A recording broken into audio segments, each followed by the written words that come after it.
Blessed full moon witches. Hi, Erica. Hi, Rebecca. Hi, Cecily. You like my red?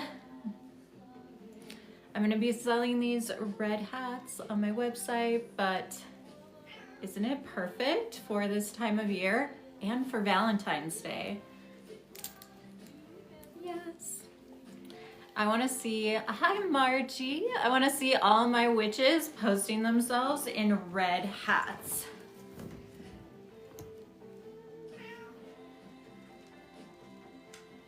Hi Joanna. I still haven't gotten my greenery for my Yule altar. I need to go over to Cecily's house, my daughter. She's on here. They have all this juniper out front of their house. And I've been meaning to go over there and clip some off. Hi, Samantha, but I haven't gotten over there yet. Thank you, Rebecca.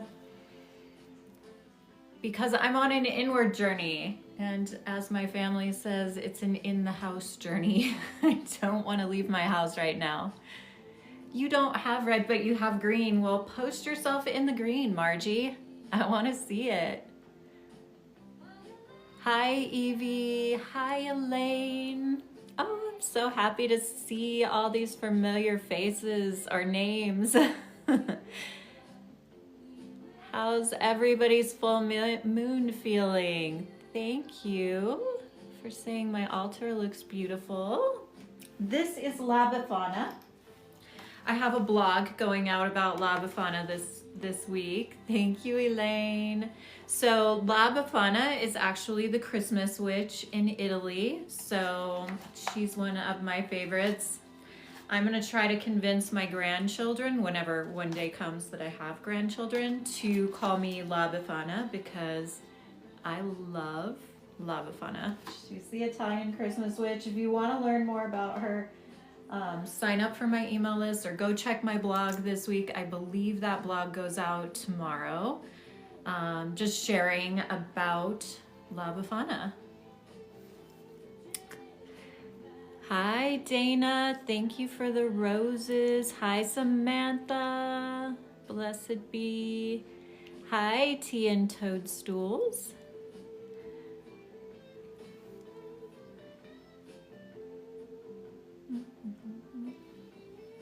So how's everyone feeling this full moon in Gemini? So this full moon, when a full moon is in a particular zodiac sign, we're supposed to look at the shadow aspects of that sign. My hair is like doing funky things over here. So looking at the shadow aspects of this moon to be able to know how to navigate it with care.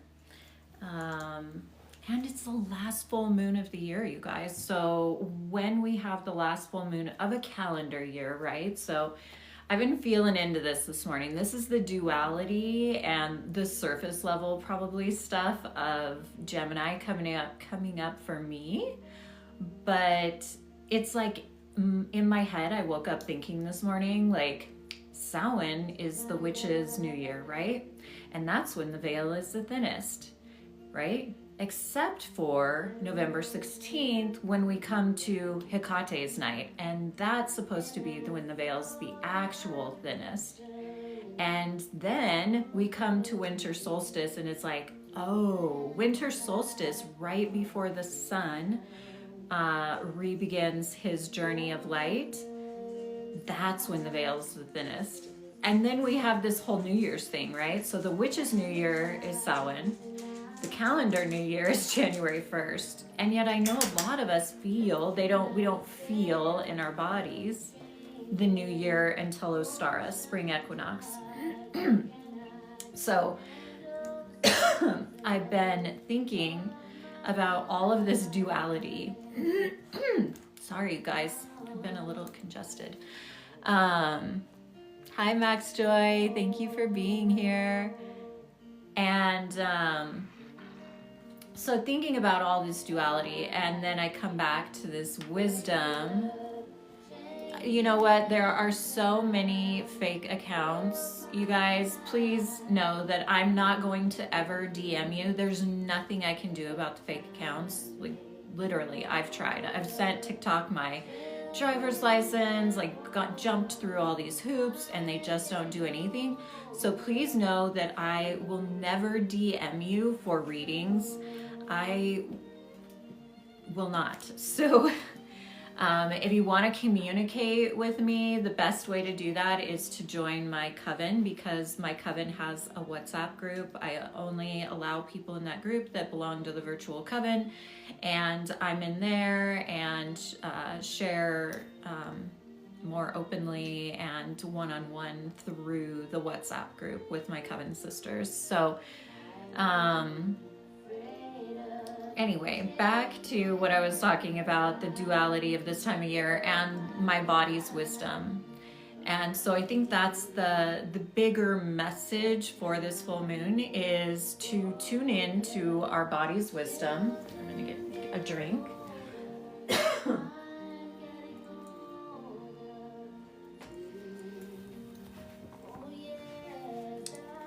So to tune into our body's wisdom, because especially women, and this is just genetically speaking, our bodies are portals. And because we're portals, meaning if you are born with a womb, actual spirit can enter your body and then exit your body to create new life.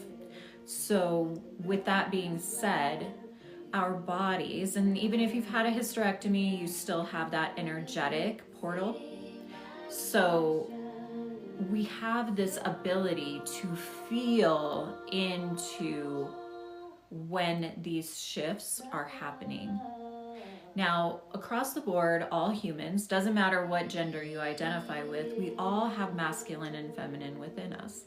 The feminine side, the feminine essence, is what is embodying or moving through all of these senses, right? Because the senses are physical, and our physical body is actually connected to the earth.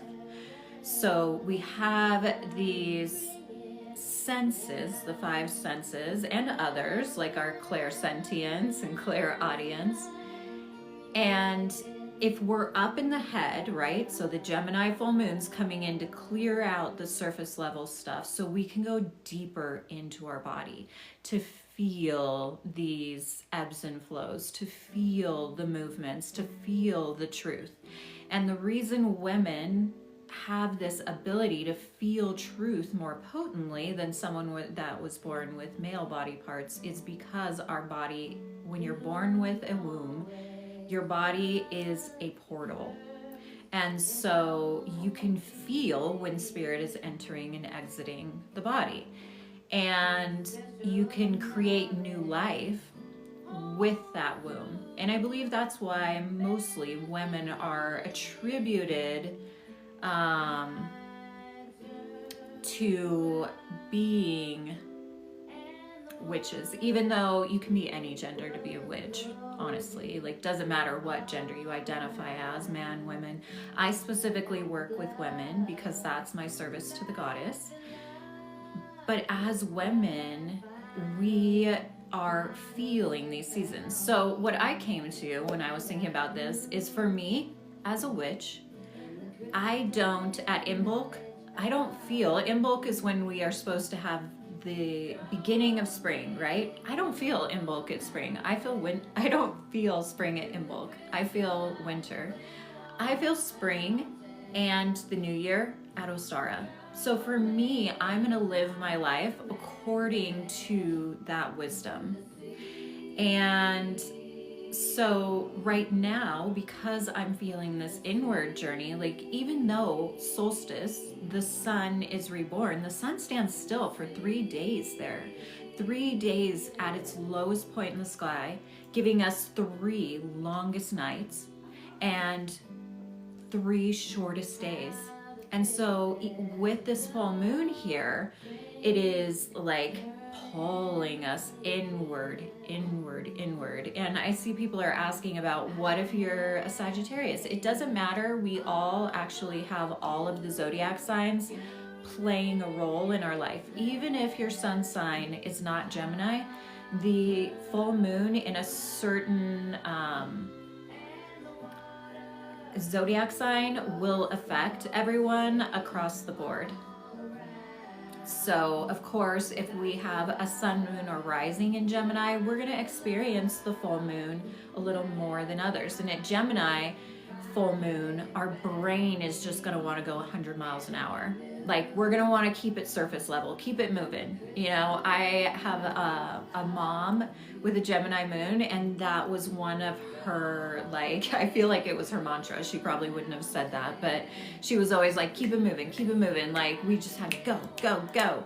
And our feminine essence wants us to go deep, especially at this time of the year. Like, we are fully in the descent right now. We should be going inward. You know, what's interesting, I don't know if my daughter's still on here, Cecily, she has a Gemini moon, and she's sick right now. She's got the crud, and so she's staying home. But her natural, she was like telling me the other day, texting me, I'm bored. Like, I'm so bored, but I'm so sick, I have to stay in bed. And I just kind of was giggling to myself, because when we don't honor as women what is moving through our bodies, our body is going to stop us.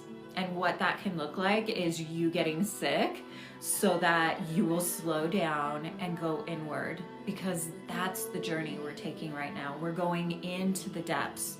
And there's also the possibility with the Jupiter influence here. Jupiter's making a trine to the full moon. So we're going to also have this feeling of expansion.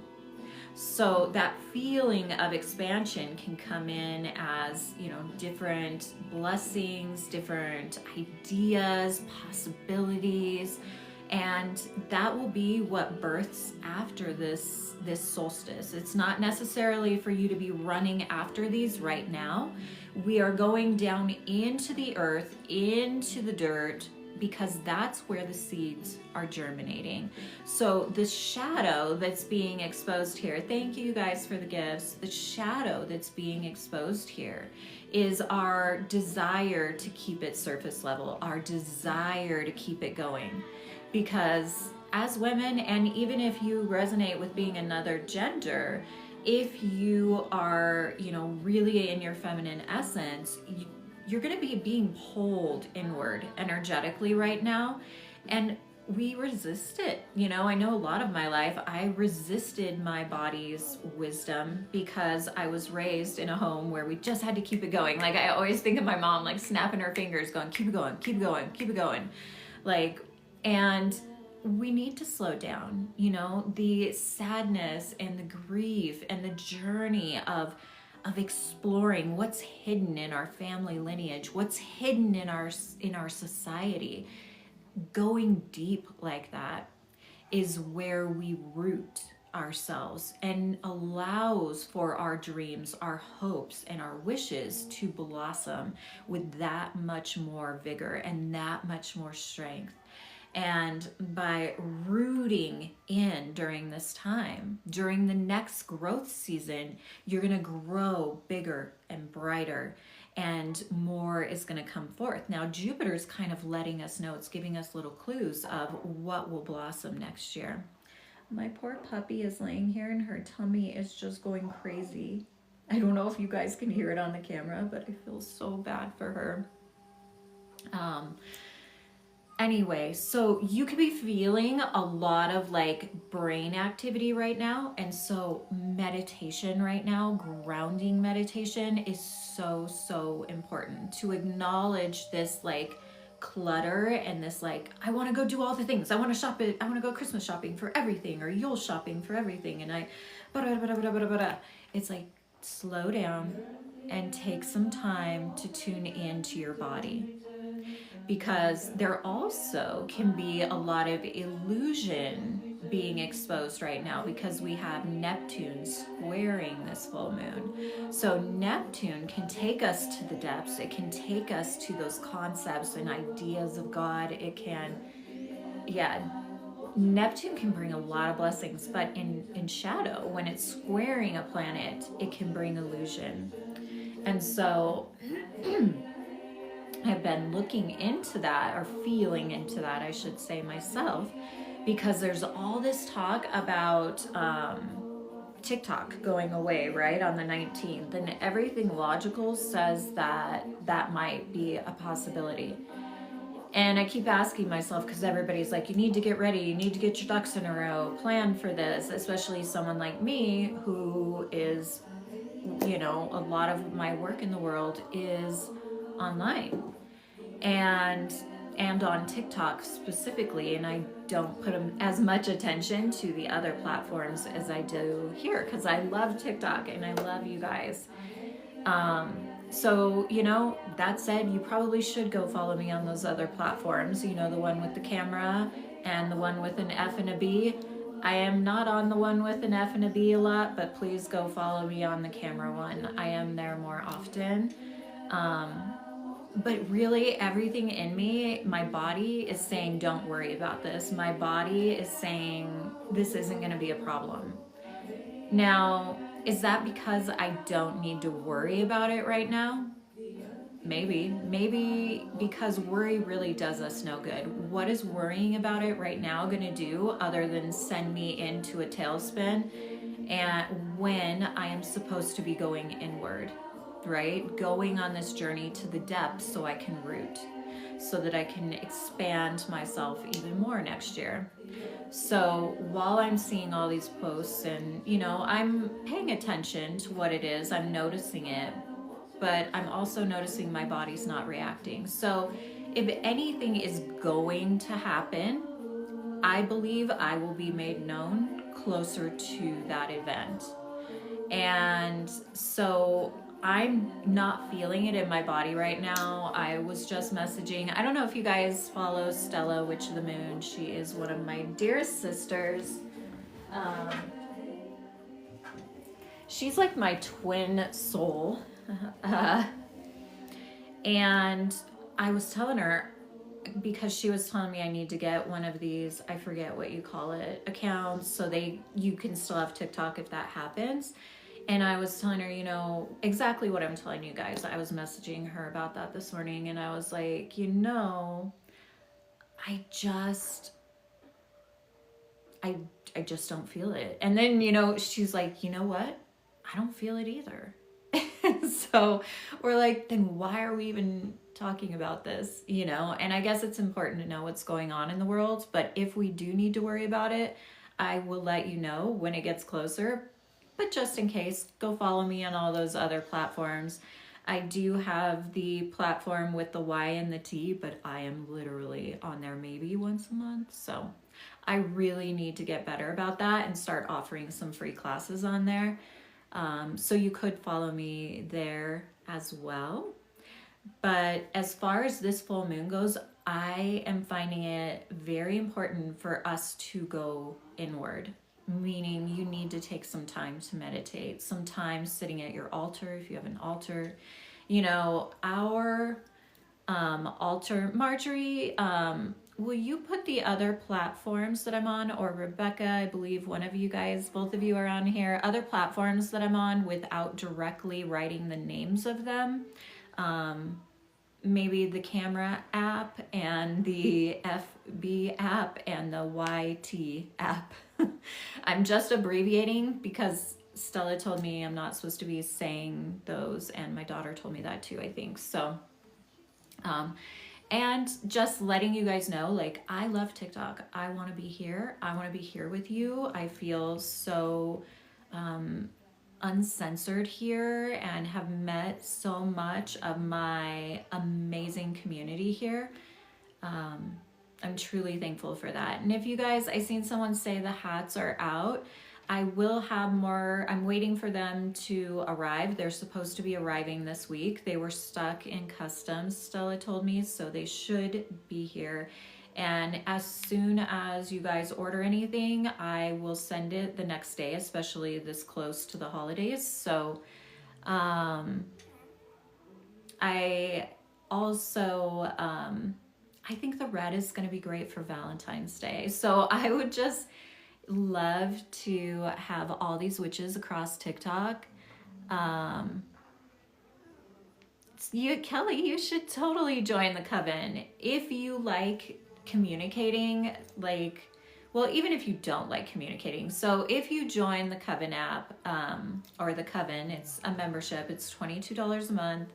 And if you join, you get access to the WhatsApp. And that's what I love the most, honestly. Like, all of the sisters in the coven app, like, a lot of them don't communicate, but then there is a good handful of them that are communicating daily, and they're sharing their spells, their rituals, their altars, sharing what they're moving through as witches. Like, one of the sisters was on there saying that she went to oh, Marjorie, please delete that last comment, because we're not supposed to say that word of the other app, because then TikTok does not like it when you do that. So we need to somehow like word it. That's why I was saying the camera app.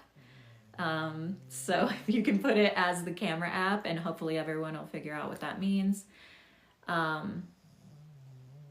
Gosh, I'm all over the place. I'm definitely feeling the Gemini full moon, I believe, because I'm like, I see your comment and then I start talking about something else and I lose what I was talking about before.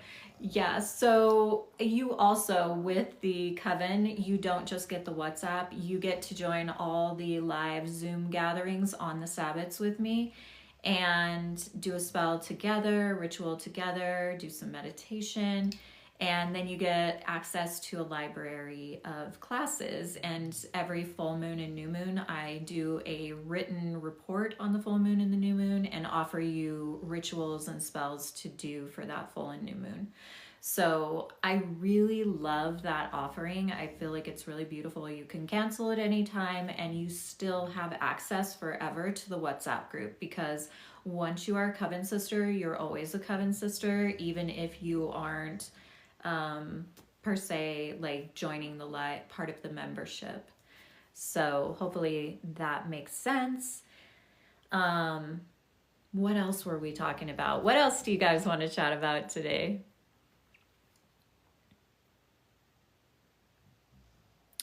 Yeah, that's the best I can do. Like, you know, of course, everyone wishes everything was free in this world, and I wish I could give everything away for free, but there is a lot of expense in what I'm offering.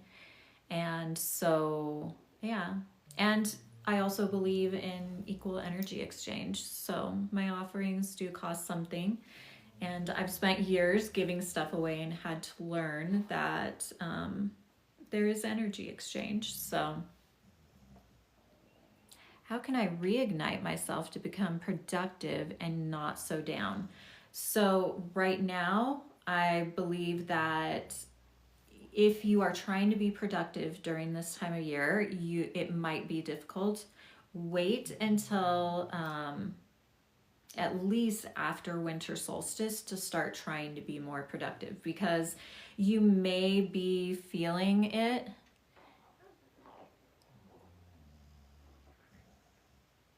Oh, okay, good. Maybe they'll ding you and not me. Not that I want you to be dinged, Marjorie, but thank you for trying to help me. Marjorie is in my coven. She's a priestess. Your living altar is a priestess, and so is Rebecca. And they're priestesses that help in my coven in the WhatsApp. And as witches, their service to the goddess right now is being a priestess for me, and I so appreciate that. So you guys should go follow them. They have really beautiful hearts, and I'm just so thankful for them. Yes, Jen, I'm assuming, and tell me if I'm wrong, you're a woman, but that's what I began this live with, is that especially if you were born with a womb, meaning you are a woman or resin, with that body part of a womb, makes you more in tune to your feminine essence, and your body is a portal. So with your body being a portal, like, everything in you right now is is coming to that point right before winter solstice, where and over winter solstice, where the sun is standing still for 3 days. So we're in the depths, we're in the darkness there, and everything is pulling us inward. We need to listen to our body's wisdom. So even if you are a male and you are very, like, you resonate with being feminine, then you also are going to be feeling this time more. So you are going to be wanting to go inward. You're going to be wanting to, and the world's like out here saying, go Christmas shop, go party on New Year's, go do this, go do that. And yet your body, if you're resonating with that feminine essence, your body is going to be like, I want to stay at home.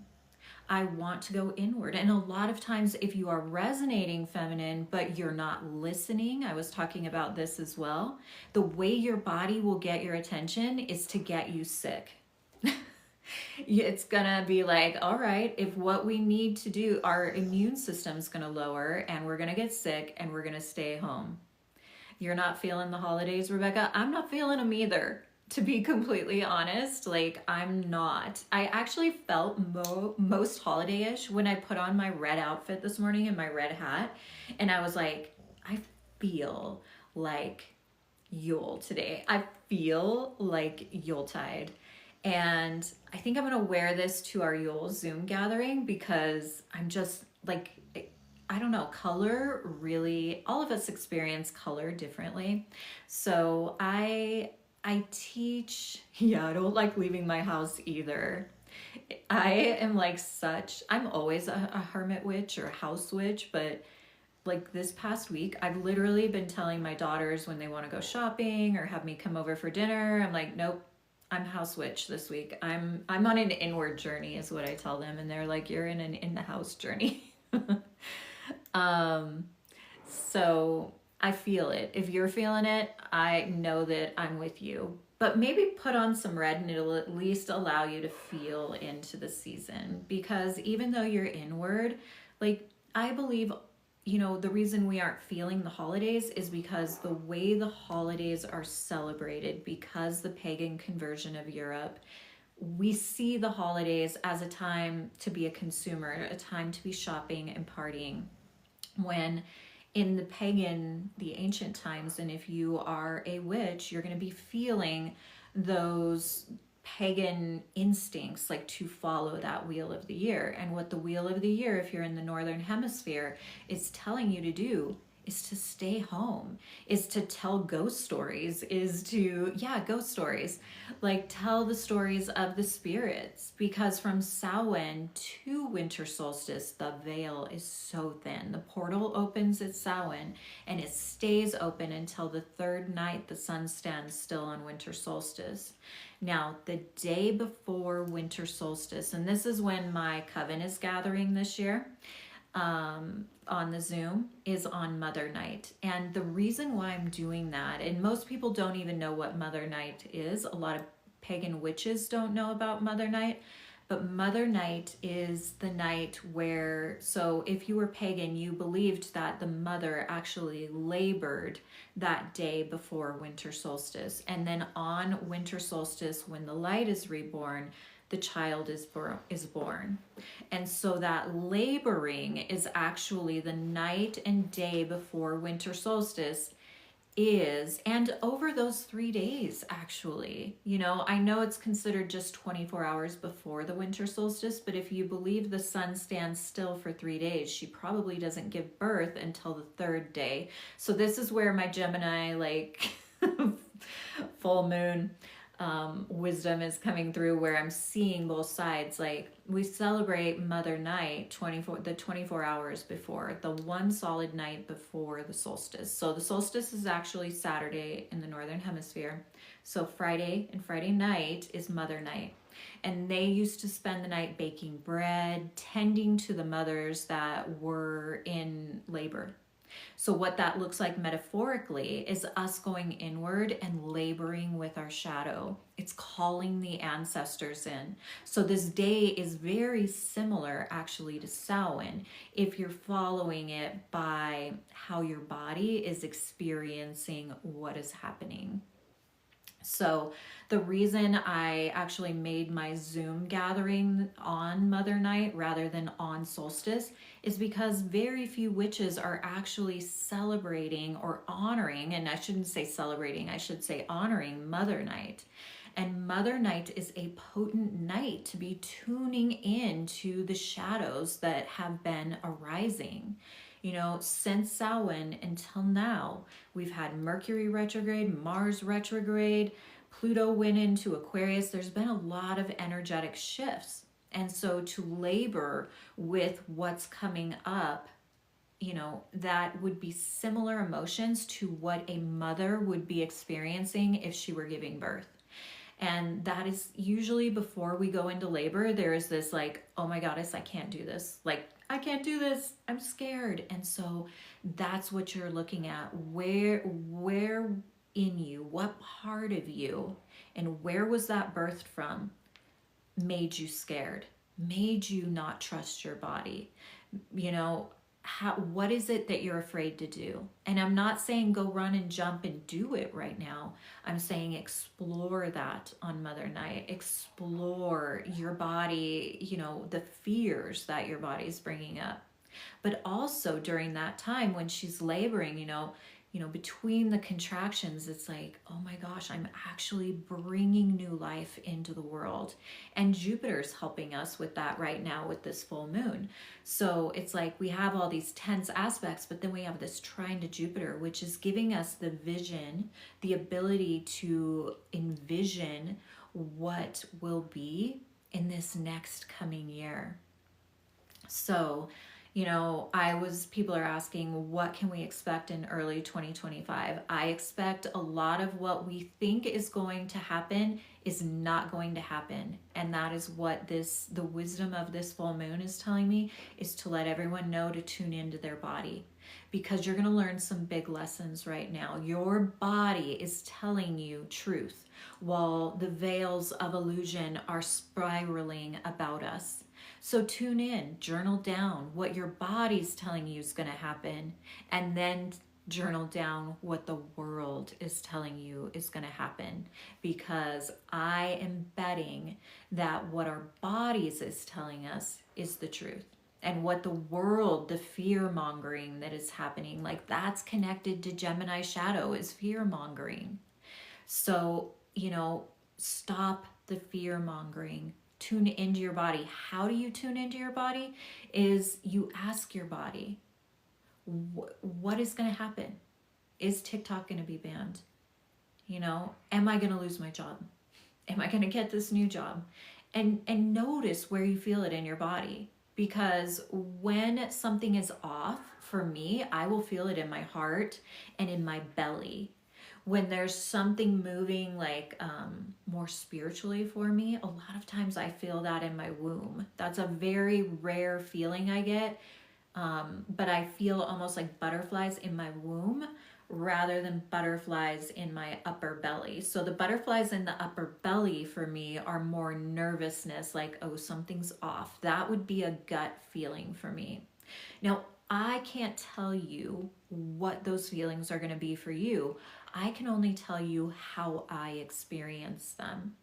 And the same thing, goes for color. I was talking earlier about wearing red for me somehow dropped me into this season. It made me feel the blood of Mother Night, of how the blood that the mother sheds as she's giving birth. To me, it's not about Christmas. It's about that laboring and that release and that surrender and that letting go of part of you. And so, for me, even though I'm on this journey right now, this inward journey, being in the house, I feel more of the holidays in red, not as in the holidays where like everybody else is experiencing it, like they want to go shopping and they want to go out and party and play. I'm just feeling like this deep journey with myself. Yeah, this year I'm experiencing it more deep, like the desire to not leave my house. I've even questioned, I really extended my energy during Samhain, and then right after Samhain I went to Salem, and that was a lot for me and my body. And then I also had to help with the yoga teacher training that my aunt was doing, and so I feel like and I had to launch the retreat Practical Magic for 2025, which, you guys, we only have 3 spaces left for Practical Magic in 2025. So if you are hoping, wishing, and dreaming to join that, there are still payment plans available. When those 3 spaces are gone, then we won't have another opportunity for Practical Magic until 2026. So just want to put that out there. And I lost my train of thought again. Everything you need to know about the retreat is in the link in my bio. So go check it out. Thank you, Rebecca. I have been working also on, why my body was tired, because I was working on launching that retreat, and I've also been working on launching my online apothecary. So I've been making things, getting shipping materials ready, also getting the website ready, and it is published, but I don't have all of the products on there live. I'm waiting on labels. I'm actually creating my own line of herbs for witches, because for myself, I realize, because I hold retreats and stuff, when I am buying herbs, I'm buying like big bags because I use them all the time. But in my earlier days, even filling this jar with a particular herb was a lot to get me, like, what am I going to do with all of those herbs? So I got a 12-ounce jar, which is about up to here. I'm waiting on the labels, and I'm going to only start with a few items, but I tried to make the label as cute as I can. So if you guys you have a magical medicine cabinet, and you're collecting all of your herbs to be able to do spells when you want, I'm choosing herbs that I use a lot of, like jasmine, cinnamon, black salt, solar salt, mugwort, mint. What else did I do in there? I'm trying to think. Anyway, I'm waiting on those labels, and it's a little clear glass jar, and that way you're not having to buy an entire big bag. And then what I'm hoping to do in the future is to start offering refills. So then I'll just send you like a 12-ounce refill that you can fill that jar when your jar is empty. So then you can keep utilizing that glass jar. So this was one of my thoughts when I was coming up with the fact that I need to do this apothecary, is I have online classes. One of them is The Way of the Witch and Practical Magic. And I have a class in there on creating your magical medicine cabinet. That's basically your own, as a solitary witch, your own little apothecary.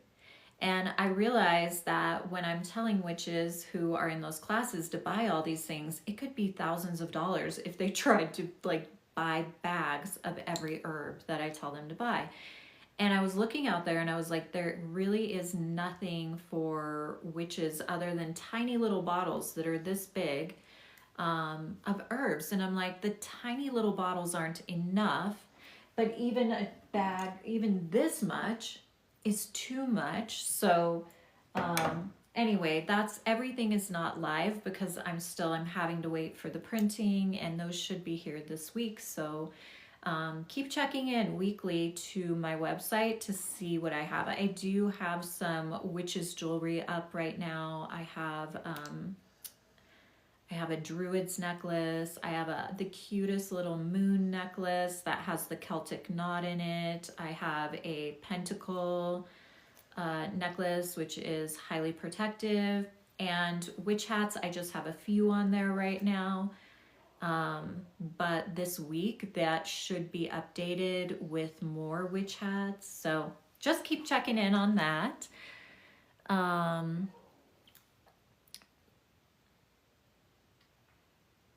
Happen in the future. So someone's asking about ocean witches. So you guys, you know, I am never gatekeeping the witch, and it's never my intent to gatekeep who is a witch, who's not a witch, or what type of witch you are. But this type of thing, an ocean witch, is an aesthetic. It's something someone made up on social media, and I am assuming that an ocean witch just means that this person resonates with the ocean and doing magic for the ocean. Please know that as a witch, most of us are solitary and eclectic if we're not Wiccan. And what I mean by that is Wiccan is the religion of witchcraft, has a high priest and a high priestess, and usually a structured outline of this is the magic we do and this is the way that we do it. If you are a solitary witch, you walk your own path. And meaning you are utilizing a lot of these same things that Wiccans are, but you've chosen to walk a solitary path, meaning you don't have this way or this tradition of following the craft, and you walk your own path. Now, the reason I say you're solitary eclectic is because even if you're calling yourself an ocean witch, and I'm not sure what that means, and I promise you, like, I mean, I'm only as old as I am, but I can tell you I started studying the craft when I was high school, so like 1989, and I have never heard of an ocean witch. So there used to be, when you said what type of witch you were, there was such a thing as a hearth witch, meaning, you know, that witch practiced most of her magic in her home. But there was also traditions kind of similar to what Wicca has done. So it was like, do you practice Gardnerian magic? And if you're a witch, have you even heard of these names? Gerald Gardner. Like, these are people that are specifically responsible for carrying forth the magic that we do have in the craft. Silver Ravenwolf, Starhawk. You know, there are these people that have been essential in carrying forth what we do have, because during the burning times, so much of the witch's wisdom and knowledge was lost to antiquity. So those that carried it through the shadows, like, even if there were some things, you know, because I know Silver Ravenwolf and Starhawk even have gotten shit for using sage. They only knew what they knew back in the 70s, you guys. They had so much, a lot of what I know comes from them. You know, I have a Native American mentor. They didn't have that. So I probably know different than they do. We have platforms like TikTok. So the Native American communities are sharing how harmful it has been to use white sage to their communities. And so now we know this, but they didn't know that back then. So let's give them a break, because as witches, I promise you, they're not using the term smudging now. But in their books, you're going to find that they use those words. So what I'm saying is that, you know, we have these people that have carried the craft forward. Thank Goddess for them, or we wouldn't have anything. And because of that, we are having a lot of different information, an eclectic, almost like a cafeteria, like what do you call that, where you go eat and they have all the food lined out, a buffet. Buffet. When I say you're eclectic, it's because there is a buffet of magic out there. And all of us are tuning into that. So when someone says they're an ocean witch, or, you know, a green witch, you know, I don't know if I even heard the term green witch back in the day. Maybe. But like strega. That is the witchcraft of Italy. Those were the type of witches we were, or the type of craft we were looking at back when I was younger. And now it's like the people are labeling themselves because pop culture has made the witch like, it's like we're losing the potency of the witch in pop culture spirituality, because everyone is just thinking being a witch means being a spiritual woman, and that's not the case. If you are a witch, you should be studying the craft and know where your craft came from. And you should know things like, you know, an ocean witch may just be that particular witch's way of labeling herself, kind of like I call myself, you know, Stella calls herself a hermit witch, and basically I'm that. I call myself a house witch sometimes because I stay in my house a lot. I'm not an out there kind of person. So when you're looking at these TikToks, it's like, what's a sign that you're a green witch, a kitchen witch, a house witch, a hermit witch, an ocean witch? Like, this, the sign is those are just aesthetics. Like, what are you drawn to? It's not actually the type of witch you are, because the type of witch we are is eclectic and solitary or Wiccan. Ultimately, to me, there is only those two paths. Now, I say that, and I don't mean to sound like an asshole, and I don't want to gatekeep who's the witch and who's not the witch. I'm not here to do that. I'm actually here to remind you, if you have the calling to be a witch, you are a witch. You don't have to know you have a bloodline as a witch, because you might actually have a bloodline of a witch and you just don't know it because of the burning times. Because of the pagan conversion of Europe, your family lived in fear. So even if they were witches, they were living in fear, passing these traditions down in fear. So yes, all women were labeled as witches, but that doesn't mean that they were, just because you're a woman, you're a witch. And I also get the, like, well, if you're gonna call me a witch, then fuck you, I'm a witch. Like, I get it. Like, I get that. But if you're going to own that title, what I am asking of you, and again, who am I? I'm no one. I'm just me. I'm saying, as someone that the craft has been, I live, breathe, and sleep. My entire life is the craft. I'm not just a witch sometimes. I'm a witch all of the time. I've been where you're at. I've been in a religion, raised in a religion, knowing I was a witch, had one foot in the broom closet, one foot out, and I finally had to say, I am a witch, and step out and say, I don't believe that. And I believe that is where a lot of us are right now. We have the calling, and it is time for us to make that choice.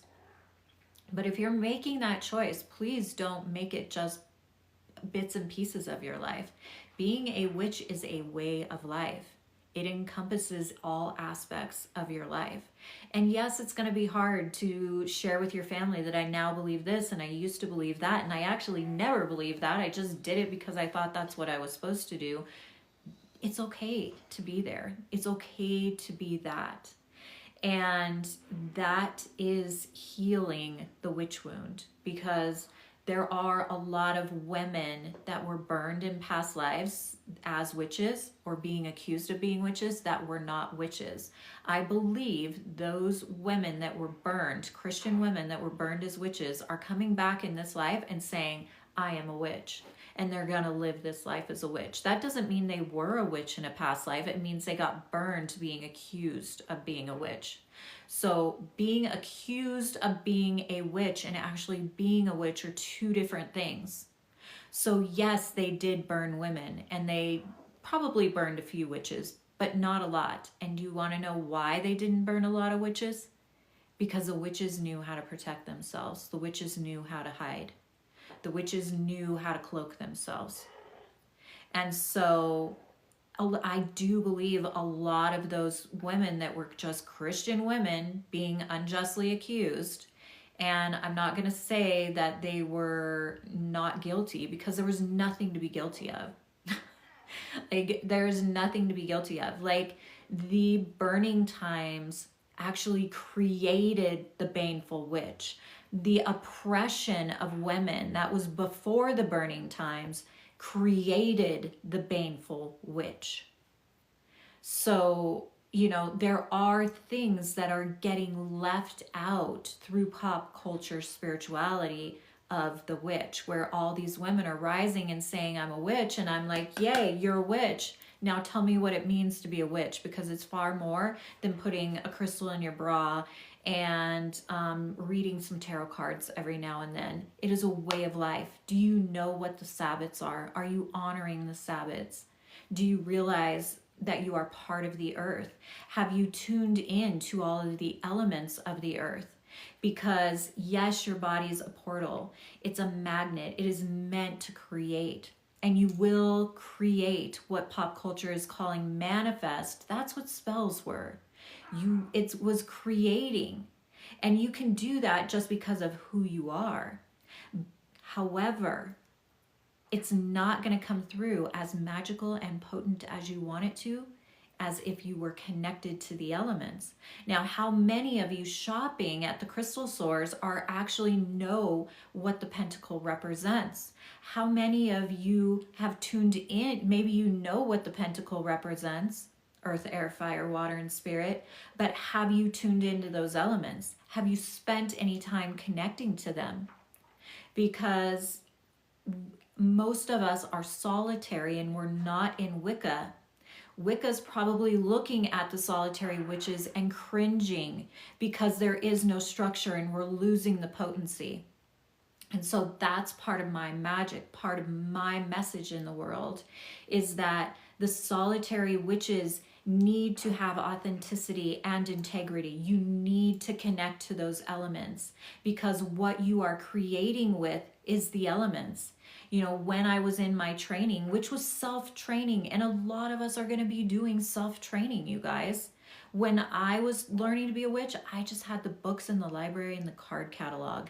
At least now you have, as a solitary witch, you know, there's many of us that are offering courses in what it means to follow the path of the solitary witch.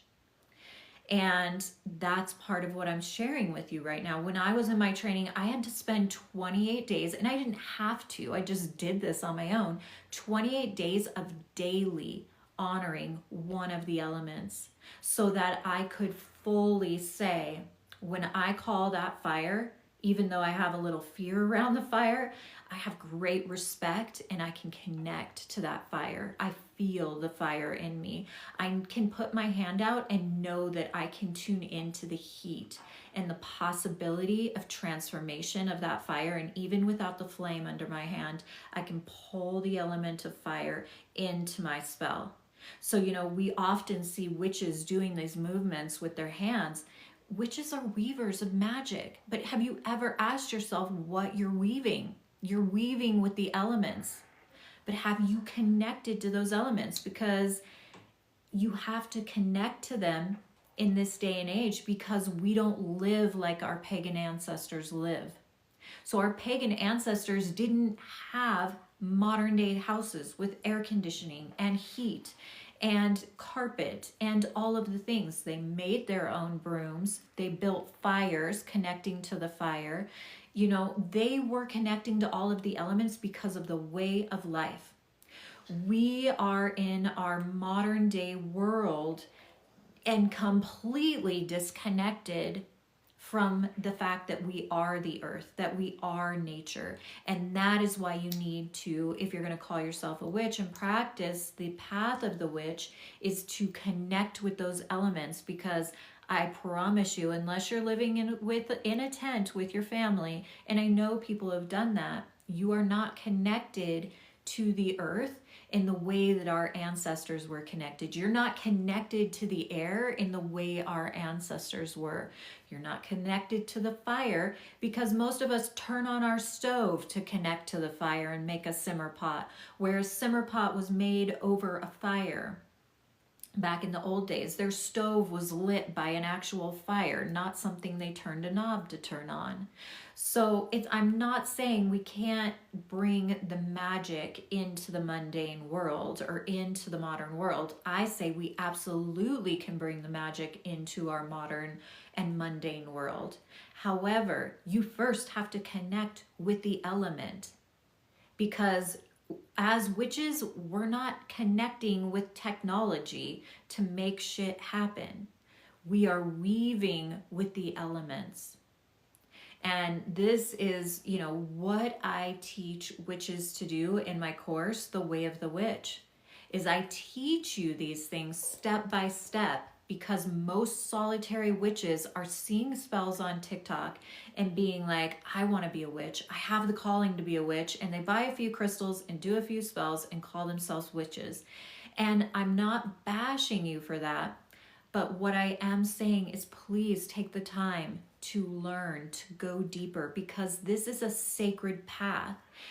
We talk about how we shouldn't be using white sage and calling our clearing ceremonies smudging, because that's sacred to the Native Americans.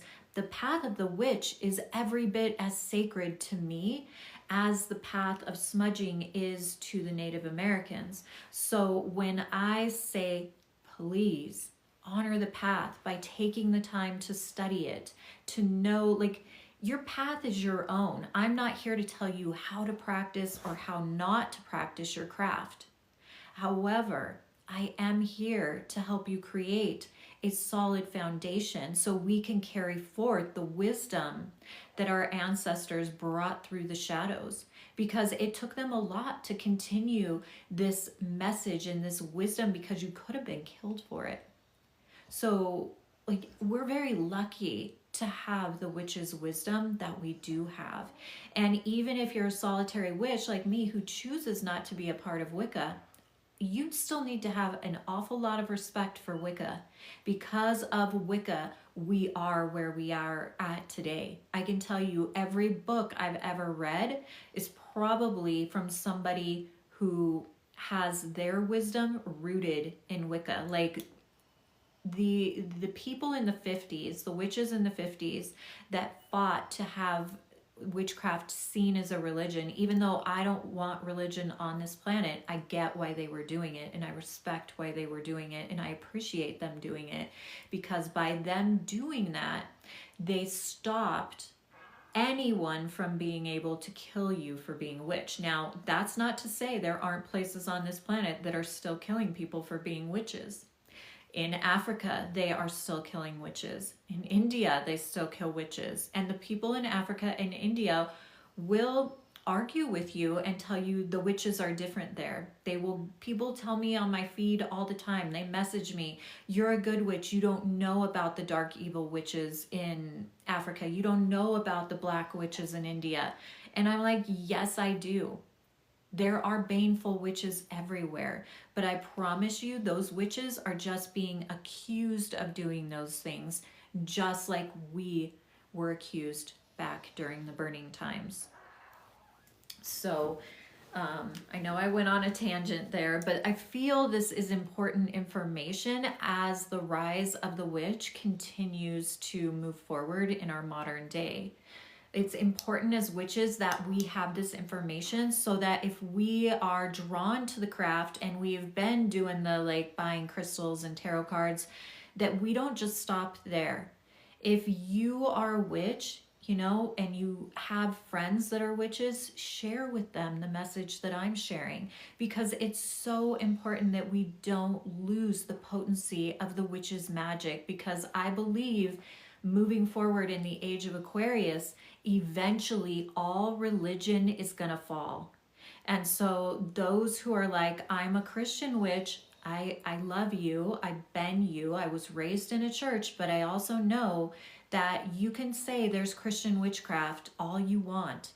And I will tell you that there is not. Even though I don't want to gatekeep the witch, I am telling you, if there were one thing that is not witchcraft, it is Christianity. And that is because the Bible that you base your entire religion off of says, thou shalt not suffer a witch to live. So according to your biblical text, you shouldn't be alive. And if you're going to believe the entire text and say, well, I believe it all except for that passage, that doesn't make sense to me. Also, Christians have to have, yes, I hear that all the time, but that was the Old Testament. We don't believe in the Old Testament. The Bible is the freaking Bible. The entire Bible was manipulated. They stripped all of the essence of the feminine out of there and left only women like Mother Mary, making her subservient and demure and what they considered a virgin. What they forgot is that virgin, or what people don't realize in our modern world, is that virgin back in the day meant she who owned herself, meaning she was not married. It didn't mean that Mary didn't have sex to have baby Jesus. And baby Jesus wasn't born at Christmas. Baby Jesus was born in the spring or the summer. Like, most Christians have not even done their research to know this. And Christians believe you have to have a savior. You have to have a savior. And that is the dividing point where I'm like, you cannot be a Christian, you cannot be in any religion other than Wicca and say you're a witch. Because witches know that we are sovereign, that God, the goddess source, lives within us, and that is where our power comes from. It does not come from someone outside us saving us. Witches believe they do not need a savior. Witches did not conform to religion. That's why the witches weren't killed and the women were killed during the burning times. So this is what I want to bring forward, to have this like thought process get out there in the world. Like, think more deeper than surface level. Surface level keeps us repeating the same, regurgitating the same information that we hear others sharing on TikTok or Instagram, or oops, I wasn't supposed to say that, or any of these other social platforms.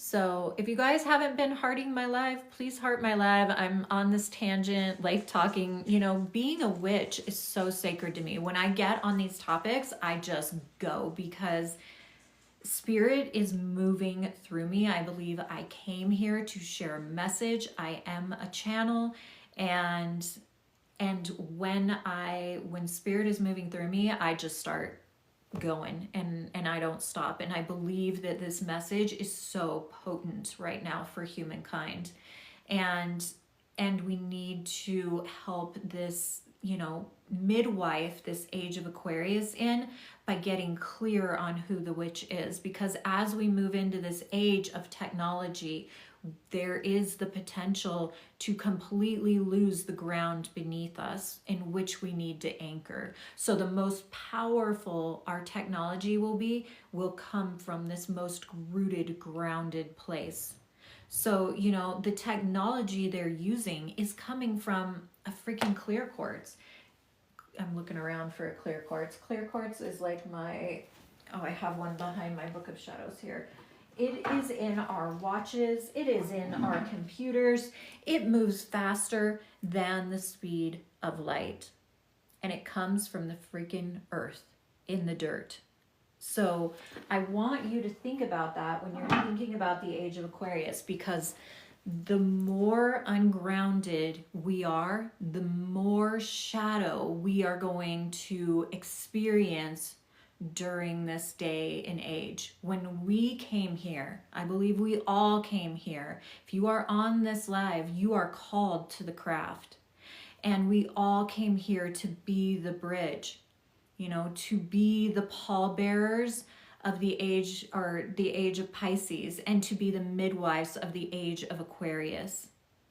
And we do that by rooting in and bringing forth the hidden wisdom of the depths so that we can rise, right? If we didn't utilize this crystal from the dirt, from the earth, like they're mining for this, we would not have our computers.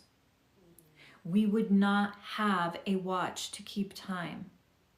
There is so much technology that is utilizing the clear quartz, but it came from the earth, right? Does that tell you something about the age of Aquarius? The witch's wisdom being rooted in the earth, the feminine wisdom, is what is going to carry us forward and bring us the most useful technology, because not all technology is coming from a good place. So just because we're in the age of Aquarius does not mean that everything's going to be bliss and filled with glory and light. There is a lot of shadow that is going to be exposed when people realize the power that we have. But the way we move forward in a good way is by connecting to the earth, connecting to the mother. And so that is why, you know, as my coven gathers for winter solstice, which is on Saturday, I'm bringing everyone together on Friday, because Friday night is Mother Night.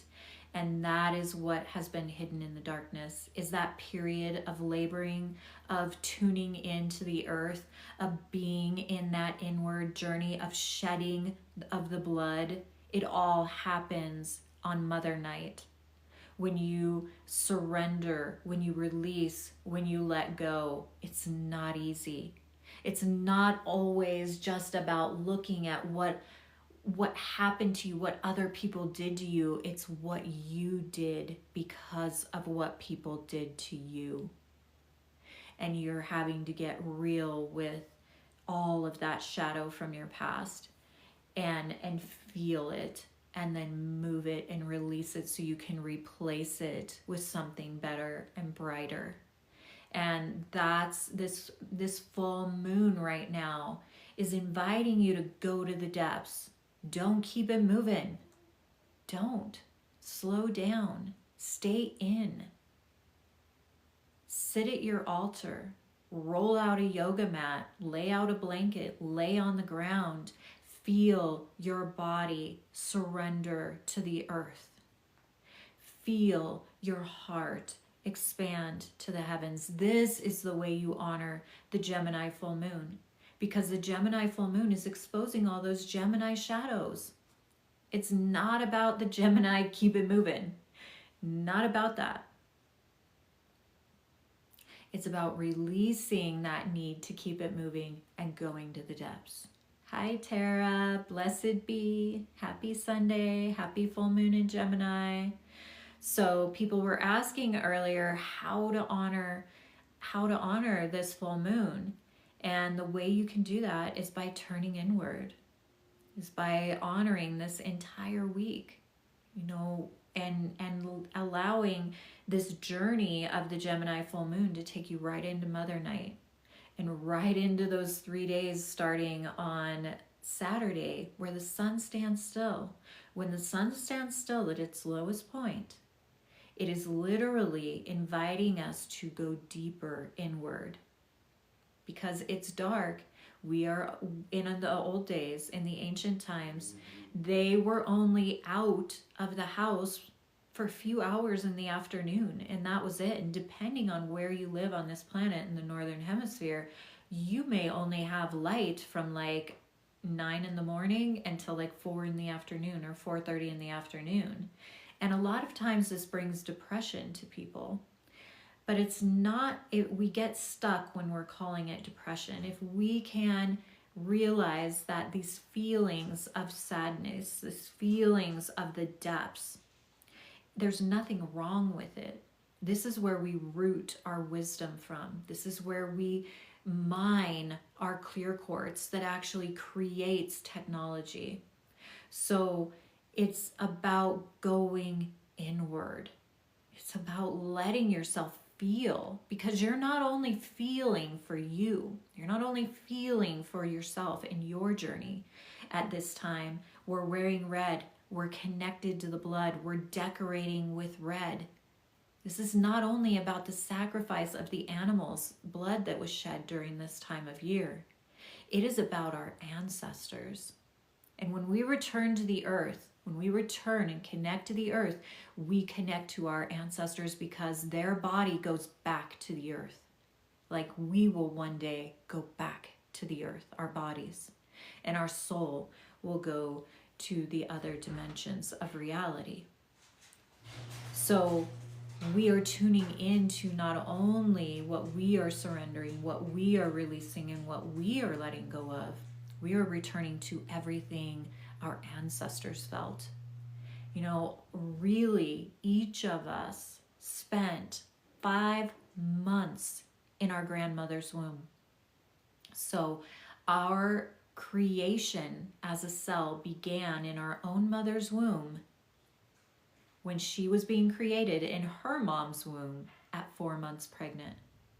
So at 4 months pregnant, your grandmother not only was creating your mother, she was creating the cells that eventually would be you. And so you are actually not only feeling immensely what your mother moved through in this life, but you feel immensely what your grandmother felt. And because your grandmother spent 5 months in her great-grandmother's womb, you are also connecting to your great-grandmother, and so on and so forth. So at this time of year, we are connecting to the blood of our ancestors that moves through our DNA. So what you are feeling in seasonal depression a lot of times is not only your sadness, but is what the weight of what your ancestors carried as well. So if we stop like making it bad to feel sadness, making it bad to feel depression, and stop labeling it with those words and allowing it to just be moving through the depths, feeling what does that feel like when you feel depression in your body? It feels stuck. It feels low. It feels stagnant. It feels unmoving. Well, if it feels like that for me, then what were my ancestors experiencing? You know, it may feel different in your body. It may not feel like stuck. Like maybe you guys can write in the chat, like, what does depression feel like to you? How does your body experience it? You know, I'm always longing for freedom, And so it makes sense that my depression in my body feels like being stuck, unable to move. It feels trapped. This person is saying it feels numb. So why do they feel numb? What did your ancestors experience that made them feel numb? And this is why I'm suggesting during this Gemini full moon, all the way through the 3 days of winter solstice, to move inward, to take the time to meditate and notice, like, what does it feel like to feel depression? And what could I be experiencing this feeling of numbness from? Where did that start? And a lot of times when you ask, your body's going to share something with you. My body just shuts down and I feel trapped and I want to just get in the car and run. I feel very similar to that, Peyton. When I was younger, I would actually go out and run. I would literally go run down the street sometimes to try to move that energy, to resist being with it. It feels like trauma to you. So that's stating it feels like anxiety, because trauma is the trauma is actually what we carry in our body from that initial traumatic event. So it's that anxiety. So what happened? But only you can know what is in your bloodline if you slow down and ask. But you feel hopeless, sadness, weighed down. You want to hide. So there is something that you are willing. Your body is like, hey, feel this. Don't resist it. Feel it. And then allow it to go. You know, let yourself bleed is why we are wearing red. We're sacrificing those things, because a lot of times what we've been programmed to do is to hold them, right? And we become these rigid, tight, tense beings. When if we are feminine, we are fluid, we move. You know, I've actually got a disease that makes my muscles like turn into rocks. So like our body is always sharing with us, and we are literally our ancestors' hopes, wishes, and dreams. And I promise you, they don't want you to carry their pain through this life. They want you to shed it. And you shed it by allowing yourself to cry. You shed it by letting it go. Yes. You shed it by taking the time in meditation or going to yoga and turning inward and being willing to feel it, to cry for something that didn't happen to you but happened to your grandmother and no one even told you it happened to her. You just felt it in meditation. Letting go is easy. Letting go is easy. It's not hard. We've only been taught to believe it's hard because we've been taught to hold it. So we've got to change our programming around letting go is hard. But I will agree with you, like claws in, like my entire life, like I have a hell of a time letting go. I would always say I've got claws in when it's time to let go, and you're like dragging me away. And I learned that from my mother. And I'm sure she learned it from her mother, because strength meant holding on, meant pushing harder than you can push, meant pushing when you weren't meant to push. I mean, if you're giving birth, you don't push for 24 hours straight while you're in labor. You push when there is no other choice than to push. And then you feel in between, and you breathe, and you let your breath move through you and heal you. And then you push only when you can no longer deal with it. And that is where we are at right now. That is where nature is calling us. It is calling us to this place of feeling. Stop focusing on it being hard and just focus on what is present right now. And then when you feel like you can't do it anymore, that's when you have to honor what your body is saying, to push. So that's when, if you're going to run, to move it, you're going to go run when you can't hold it anymore.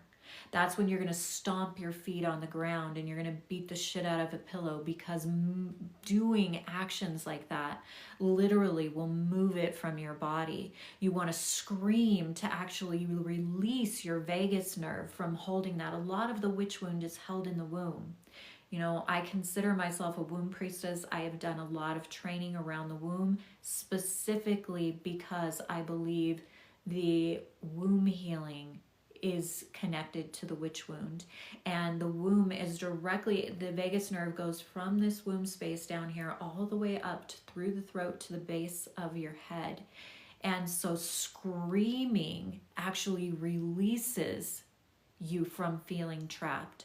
So the more you do this, and again, this is stuff I teach in the Way of the Witch course, to do what I call a rage dance, what I learned as a rage dance.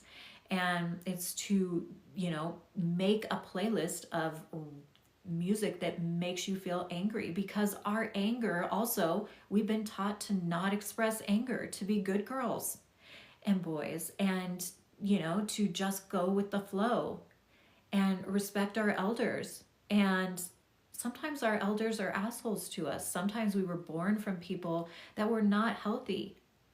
And it's not about demonizing them. It's about letting ourselves experience what it is that our body is moving through without resisting it. So if you're mad, scream. If you're angry, hit a pillow. Move that energy in a healthy way. I'm not saying go hit someone or go scream at someone. Learn a constructive way to move that energy after you've sat with it to a point where you're like, I can't sit with this anymore. Now I have to push. And that's where we're coming to on Mother Night, is when we're coming to this place of where the mother is giving birth, where we're feeling like, I can't do this, I can't do this, I can't stay feeling like this anymore. Yes, you can. No, you can't. But the way out is through it. It is moving it. So now you've felt it and it's time to push. Now beat the shit out of a pillow. Run down your feet, run down your street, but feel every step your feet are making as you are running, because every time your foot hits the earth, you are releasing to the earth. You're giving that trauma, that pain, that energy to the earth. And then when you're done screaming and you're done raging and you're done crying, then you come back to your body. And for me, it's always a hand to the heart and a hand to the womb, and just breathing deeply, letting that air move through me. It's healing every breath of life. It's bringing new energy to where the trauma was once stuck in your body. And this is how we move through depression and the feelings that are coming up during this time of year. This is how we utilize this time of year as being a time of year where we actually create space for what's to blossom in this next season of your life.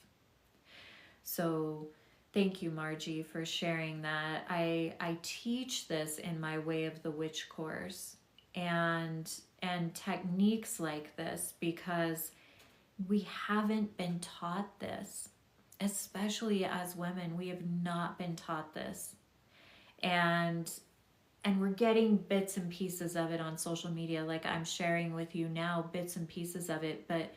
And shadow work, of course, we don't want to be doing shadow work 100% of the time. Our Earth Mother tells us that the seasons of our body and the seasons of the earth are sharing with us that we go through a season of shadow. And the moon takes her reign and guides us through that shadow. So what the moon is reminding us of as she takes her reign at fall equinox is that we are never devoid of light. Even when she is in her darkness, she is still there. The light is still there. You can look up and see the outline of her. Even though she's dark, she's there. She's just hidden. So that is the journey we're going through right now. And the moon releases her reign to the sun at Ostara, at spring equinox. And that's when the sun takes his reign. So I call the sun and the moon the two great lovers. And they only meet in the sky and kiss twice a year. And once is at fall equinox and once is at spring equinox. And they only meet for a brief moment. And then they begin their departure. And so the sun is actually beginning his ascent after the 3 days the sun stands still on winter solstice. And as he begins his ascent, he reaches this point of equal light with the moon at Ostara. And then from there, the moon gets lower, or stays there, and the sun gets higher and higher, bringing us more light, more growth, more expansion, more knowledge. So we need these seasons and cycles, and we need to, as women, get comfortable, and as men who are resonating with being feminine, or people that don't identify as any gender, you still have masculine and feminine within you that is ebbing and flowing just like the seasons of our planet. So this is what we are moving through right now. My voice is getting hoarse. All right, I'm going to stop and get a drink really quick. Actually, my music went off. My 2 hours.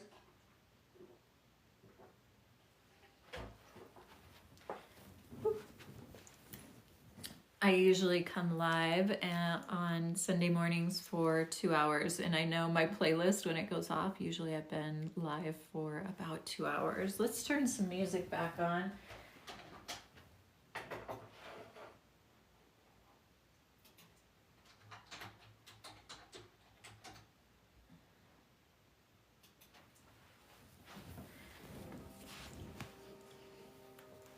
And I'm going to look at you guys' comments. Thank you for being here today. Happy Sunday, blessed full moon.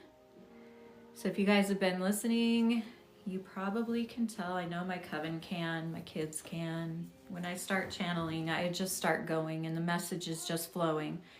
So significance of menstruation during the full moon. So menstruation during the full moon usually means you're in the phase of life of the high priestess, where you are creating and holding space as the high priestess. Usually when you menstruate on the new moon, that's speaking to a phase of life where you're creating in a different way because you're the mother. So you're the nurturer, the caregiver. So where the high priestess energy is more of like the crone energy on the full moon. So you're probably like moving into a place where you're in some sort of leadership role in your life.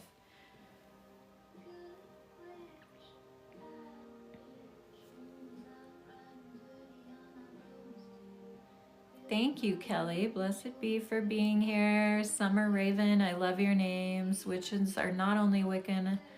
I'm not Wiccan, I'm a pagan witch. And I'm a solitary witch. We talked about this earlier on the live. What do you normally listen to? I listen to everything. What do you mean listen to? As far as music or people? I don't believe somebody's joking saying happy Sunday. I believe Sunday is ruled by the sun, and that's why we call it Sunday, but I also don't believe in the concept of sin. I don't believe that we can sin. I believe sin is a Christian concept. I don't know how to save my lives, or even I need someone to teach me that, or what to do with them after I save them. So I wish someone knew how to tell me. But, you know, I've learned technology in the last 4 years, being seen more publicly in this way, and I'm learning as I go. So thank you guys for your patience with me. Yes, Margie, wisdom. If you know you're a witch, you're a witch. There's no I'm a half a witch. You either are or you aren't. You could be a witch with a foot in the broom closet and a foot out, but yeah, you either are or you aren't. But I would also say menstruating at this particular full moon is about really you're surrendering a lot from this past year. So your body's really assisting you in surrendering some stuff that you've got pent up and held that energetically you're really ready to release. Is there such a thing like a fully witches and a half? Oh, that was what Marjorie was answering.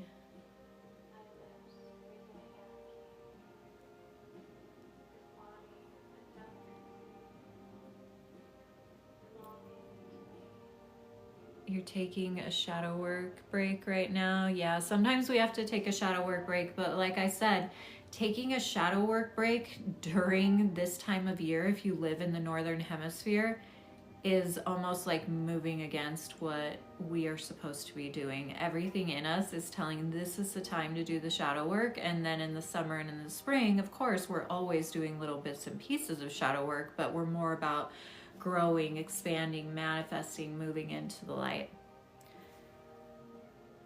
It's a lot for our mental to always be in our shadow. Yeah, and that's why for me, I'm majority of the shadow work, I follow my body's wisdom. It's coming when the days get shorter and the nights get longer. And then when the days get brighter and lighter and longer, that's when we move out of the period of the shadow work. And that's what we're not being taught in a lot of shadow work courses when we're being taught them just by spiritual people and not by witches, is because they aren't teaching you to honor the seasons and the cycles that your body is mirroring, that the earth is moving through.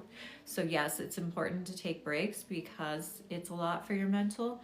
However, if you're taking a break right now, you're gonna feel this push-pull because everything in your body is pulling you to go deeper.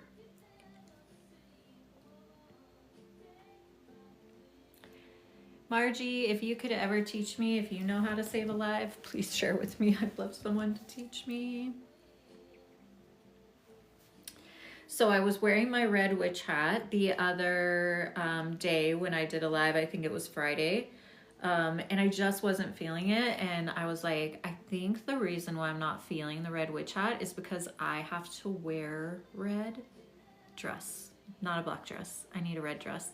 And it's kind of a crimson red. So if you're gonna order a red witch hat from me, know it's like that deeper, darker kind of crimson red. And wear like, let's see. Like this is more, can you see the difference? This is like an orangier red and this is a bluer red.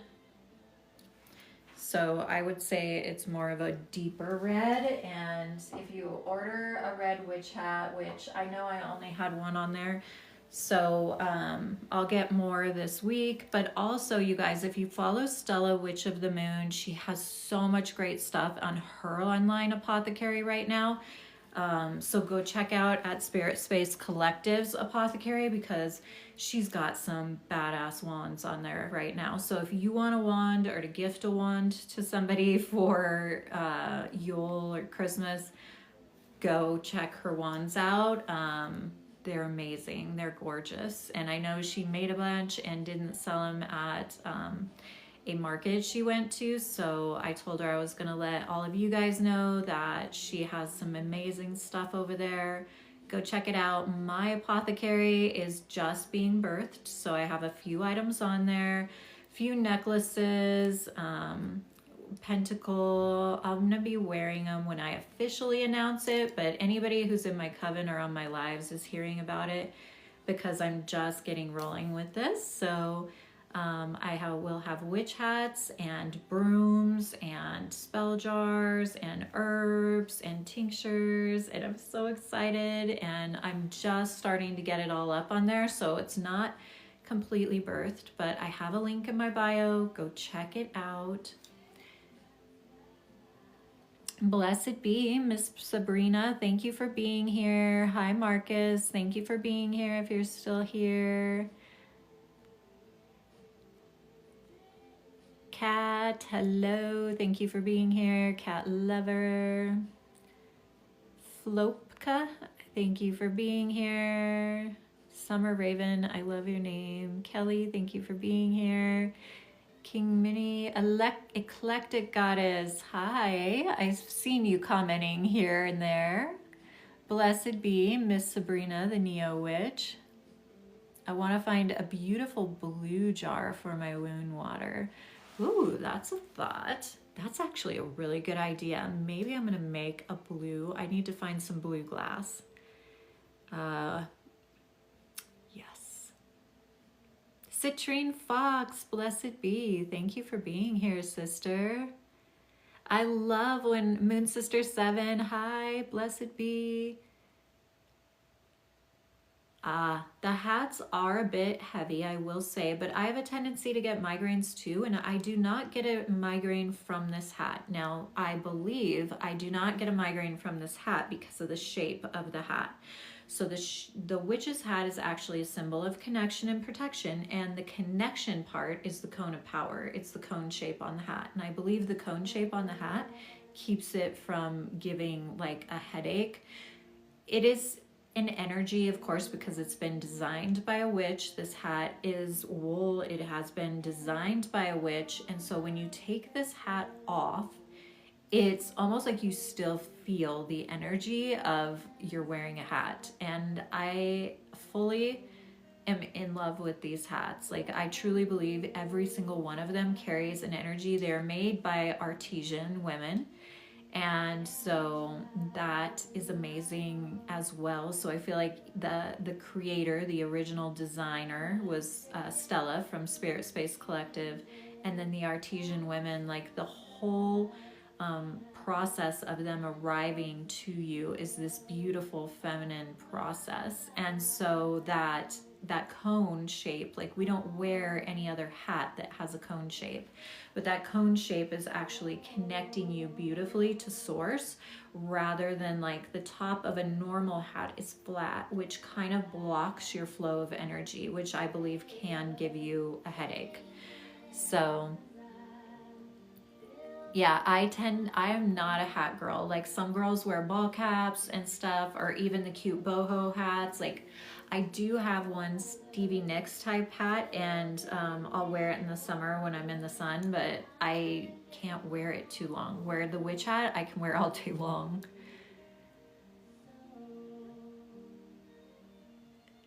Oh, that's good to know, Margie. It seems like a lot of us get migraines, but the hats don't cause a problem. So I always wear my witch hat in ritual. And that's why I feel that us witches, because a lot of you are like, well, I'm not going to wear my witch hat every day. But on the full moon and on the new moon and on the Sabbaths, if you're a solitary, or even if you're in a coven and you want to wear that hat as that symbol of connection and protection, it's like such a beautiful way to connect. Every time you put that hat on, once you've been gifted that hat or purchased that hat, it really like tunes you in, and it brings this sense of safety. Like, I really realized I've only been going live, it'll be a year in February, but trying to go live without my hat, I've done a few times, and it feels weird. Like, I feel more connected wearing my hat. So yeah, I'm eventually gonna have, I believe she said she sent me red, a few beige, a few gray, and black. So going live is very vulnerable, and even though it seems like to people that I'm like this, what would you call it, like outgoing person, like extrovert, I'm very introverted. And I actually had to learn to be like, I used to drink in my younger years a lot of alcohol to be an extrovert, to be able to go to parties and stuff. Like, I was the life of the party when I drank. When I stopped drinking, it was like, oh, she's boring. Well, I'm boring because I'm naturally introverted. The only way I could be an extrovert was to drink. And so I stopped drinking. When I stopped drinking, I realized I was more connected to spirit and to source. So I really like, it's better for my health. It's better for me overall mentally, but also I am more connected to spirit when I don't drink.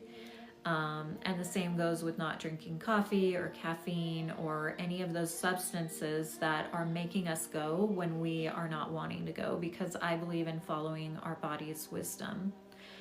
So, you know, we are capable of a lot. And so, you know, I believe my journey of learning to teach yoga actually was setting me up to be able to show up here to lead my own circles. Where the first time that I taught a yoga class, there was 40 people in that class, and you have an experienced teacher with you in case you like completely lose it. And she walked up to me, and this is a completely mainstream yoga studio, not spiritual at all, but this particular teacher that was gonna watch my class, walked up to me because she realized I was having a moment where I was like, I don't think I can do this because you have a mic. It's like, it was scary. And she walked up to me and put a crystal in my hand and said, just take a breath and start talking. And I closed my eyes and took a breath and stood there and started teaching the class with my eyes closed.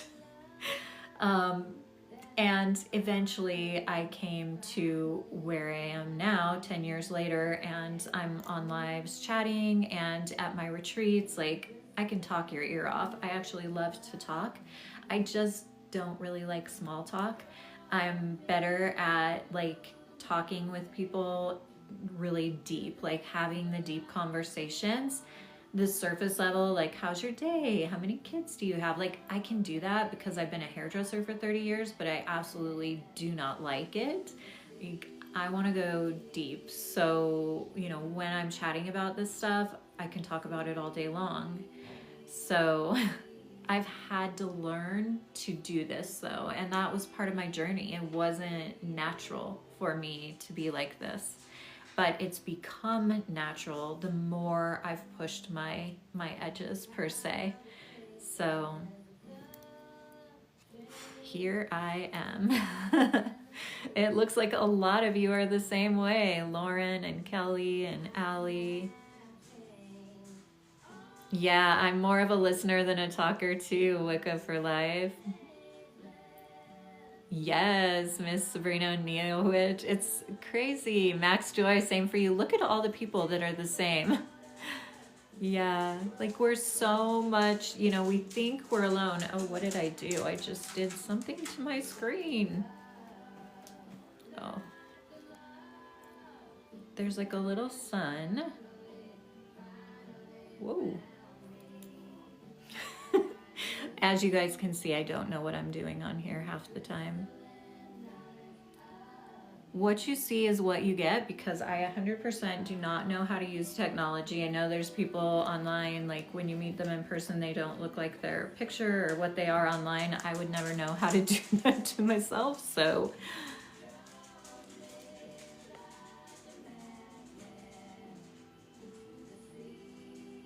you always fought through the anxiety going live. Yeah, the witch hat really helped with that. It's very interesting because the first time I went live, I didn't have my hat on, and my friend April was like, put the hat on, Harmony, put the hat on. And ever since then, I've just rolled with it. There's only been a handful of times I've not been with my hat, because every time I've done it, I realize I just feel more connected and protected. And that's why when I do my hatting ceremony at the retreats, I offer you the hat as a symbol of connection and protection, because that is what the hat feels like to me. Thank you, Margie. And Margie has been hatted by me.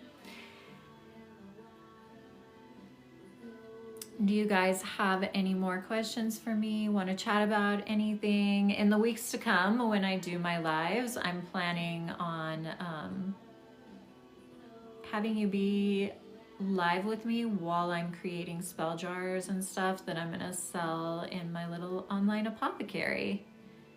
So my goal for this next year that I've been working towards for years is to quit doing hair, and I want to do that by being in service the way that I am. So I absolutely love sharing witchy items with my community. I used to have a little boutique, and I had to close it down because I was extending myself too much, and it was affecting a health condition that I'm working with. And so I let the boutique go, but the boutique was such an expressive part of me, just like my retreats are. Like, I have this part of me that loves to create beautiful things, and the retreat feels like I'm creating this beautiful experience. So it fills that part of me that's like artistic in this different way. I'm not an artist like I paint or draw. I am an artist when I am creating like these witchy, like my store. Oh, I made that place so beautiful. It did not even look like the same place when I opened it. Like, it was witch yoga. Yoga meets witch. And I'm still that. Like, I still have yoga as shadow work as one of my courses I teach. So yoga has been a huge part of my journey.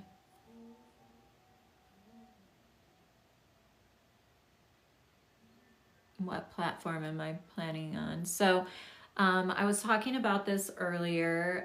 Everybody's talking about the TikTok ban, and as of right now, like, I am on other platforms. So please go find me on those other platforms. I can't say them or I'll get pinged from TikTok. So yes, Eclectic Goddess is sharing with you. I am on the camera one more than any other. I'm also on the one that has a Y and a T, and also the one that has an F and a B.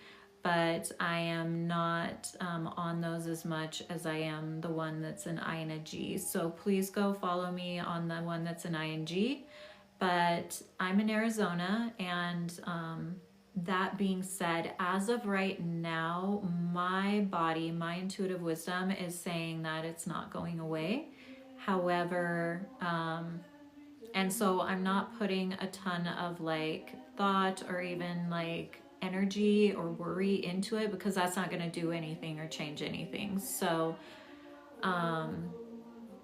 but I am on those other platforms, and I hope that you will go follow me there. And if that were to happen, I would start going live there. I would adjust as it comes, but right now I'm being told not to worry about it, and that may be because more energy of the chaos is putting energy towards it going away. And TikTok doesn't filter us the way other platforms filter.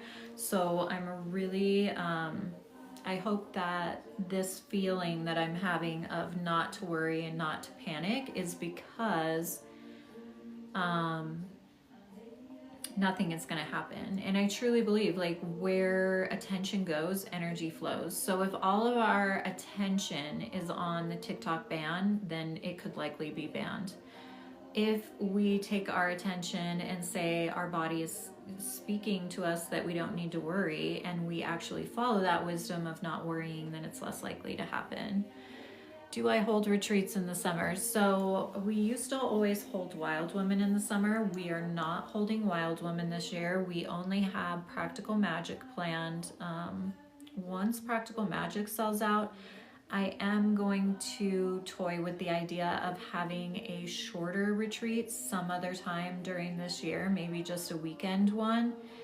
But right now, for whatever reason, I definitely got the message this year that the Wild Woman needed to go, and so I won't be holding Wild Woman retreat anymore. But like I said, Practical Magic only has 3 spaces left, so if you are wanting to go, Practical Magic, no matter what, is, that is our biggest retreat of the year. We have most ceremony, ritual. The Wild Woman one was all rooted around healing and healing the womb space, so it was very needed and very good, but I feel my time with that retreat is done, and I always follow the wisdom that Spirit is showing me, and that's what I was shown this year. So right now it's just looking like Practical Magic, but like I said, I'm open for whatever the year has to offer. Where do I do my healing? Right now I am just doing doing healing at my retreats. I offer readings online, and I have online courses. I used to do healings in my home, womb healing, and I used to have an office space where I did womb healing, and I'm not doing that anymore. So, yeah. And just so you guys know, the platform that's a Y and a T, I have not been on there a lot, but if anything were to happen, I probably would do more on there as well. And I've been meaning to do more on there, so maybe follow on there, and just, like, there's yoga classes and stuff I have on there, but they're like from 2020 or something. So I don't have a lot on there, but the one with the camera app, I'm actually, most of what I post on TikTok gets posted there too. So I'm also on the one that's an F and a B, but I'm rarely on there. I'm only on there because of my groups.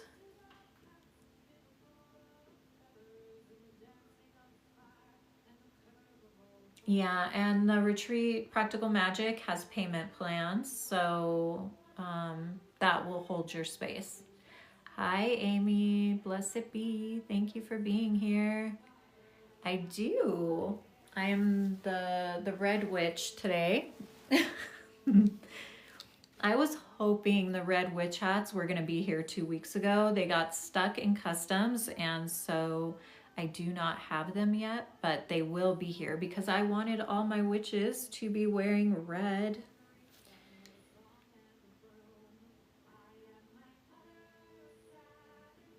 What are some things you suggest for Yule for a beginner in the practice? So you guys, something I put a lot of my heart and soul into is my virtual magazine. It's called Weaving Magic, and it's free. So if you go click the link in my bio, there is a link that says Weaving Magic. And if you follow that link and put your email in, it will send you for free in a virtual magazine that gives you a guide to Yule. So I would love for you to go utilize that, because I created that magazine and then I think I've only advertised it a couple times. So it's got a ritual for making a wishing tree. It's got a tea that you can make. It's got a shadow work practice, healing the witch wound. And then it has a section where it teaches you some of the concepts around Yule. So that is a free offering I have, and I just want you guys to know that like I try to put out there are always going to be like some free offerings, some low priced offerings. There's going to be a wide variety of offerings I have so that my message can get out to as many people as it can. Just like I am on here for 2 hours every Sunday talking for free, sharing stuff that I teach in my courses. So thank you for being here and for following along, and please go follow me if you haven't followed me. Check out my page, check out, you know, my link and the retreats. Thank you, Peyton. Blessed be. Thank you for being here and sending the gifts. Thank you, Mrs. Kihu. I'm sorry if I'm saying that wrong. Zende, thank you for being here. You're the closest thing I have to a mentor, and I really appreciate it. Oh, blessed be. I'm happy to be a mentor for those who are able to join me. Thank you, Amy. Thank you for being here. I'm 50% to my live goal. Can you guys make my live goal dream come true? Also, like the live, you guys, Wicca for Live. I'm so happy you found me. I love when I start seeing the same names and faces come through my live. It helps me, and you guys know how that feels. Thank you. I think I'm gonna wear the red more often, just this time of year because of Yule, and then also Valentine's Day. Imbolc. I know Imbolc is traditionally gold, but red is also in there if you ask me. So, Summer Raven, thank you. Blessed be. And I will be getting more red hats, just so you guys know. I know Margie said she took the only red hat I had, so thank you. The other day I tried to wear the red hat and I was wearing a black dress and I was like, I just don't feel it. And then after the live, I was like, I know why I wasn't feeling it. I need to wear one of my red retreat dresses. Yeah, I'm a Libra rising, so I have this like, there's a thing with beauty. I mean, Libra is very feminine for being ruled by an air sign and loves like glamour and making things beautiful, and so I have to feel what I am wearing. It's like such a, I know some people don't care and some people think it's like so vain, but I don't think it's about vanity. It's about like my clothes that I wear are almost like art to me. It's expressing who I am. So oh, you're Cancer rising. I'm a Cancer sun and a Pisces moon. You know, it's funny. I'm double water and then air, Libra rising, Cancer, Pisces, Libra. And all 3 of my children are fire signs. I have 2 Leos and a Sag. So yeah, they're always wild and crazy and have everything to say. And I'm just kind of sitting back observing. I love having fire sign children though, because they're fun. Yeah, Libras are known to like it. That's when I learned that, I was like, it almost was like I gave myself, I look at astrology as like, it gives you a permission slip. Deborah Silverman teaches that. And I really loved that concept because that's what it did for me. You know, I used to get ridiculed a lot for the way I dress and the makeup I wear, and actually my training with Kyra actually helped me with that as well, because like the day I opened my boutique, this woman walked in and she looked around and it was yoga clothes and then like witchy things. Like I had a triangle in the window, but she walked in front of all these people, stopped a few feet in front of the front desk where I was standing and was like, your hair, your makeup, you are not yoga. And just started bashing me. So I went through a period where I was like, oh my gosh, like, is the way I dress so like, and the makeup I wear, does that make me less heart-centered? And I I did start dressing a little differently. I started wearing yoga clothes even to do hair. I kind of toned my makeup down and everything. And then when I started doing training with Kyra, she was like, or Deborah Silverman, she and Kyra were both saying the same thing. Like, your gift to the earth is being you.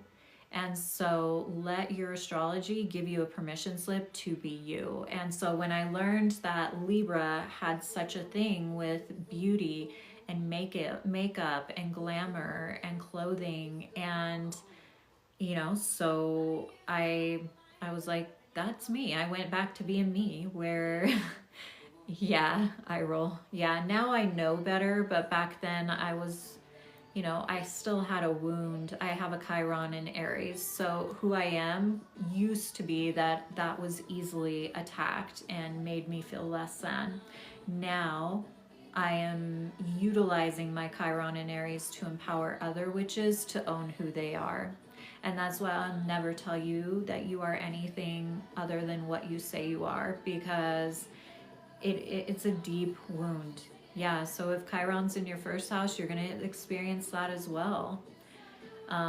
It's important for us to honor that, and I also teach a lot about our inner child and our child self, because our child self holds that creative genius. And as adults, we're kind of like we're not supposed to be childish, and yet the child part of us carries the magic of who you are meant to be and how you are meant to shine.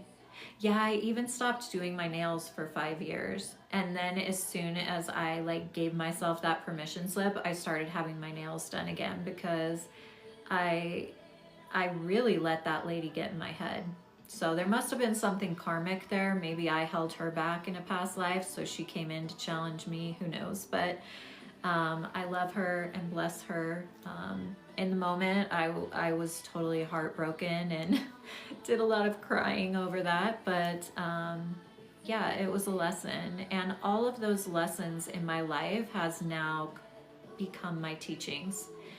And I realize it's that way for all of us. So if you're going through a hard time on this full moon and you're being invited to let a lot of stuff go, let go of the trauma, let go of the event, let go of the teacher, and allow what was once your teacher to now become the teachings that you share in the world, because our world needs to hear the messages that a lot of us have that are the deeper people. Like when I said I was an introvert and all of you were like, me, like, you have a deep wisdom if you are introverted. Like, you're feeling, sensing, and seeing this world a lot differently than the people that are naturally extroverted. Your wisdom is needed.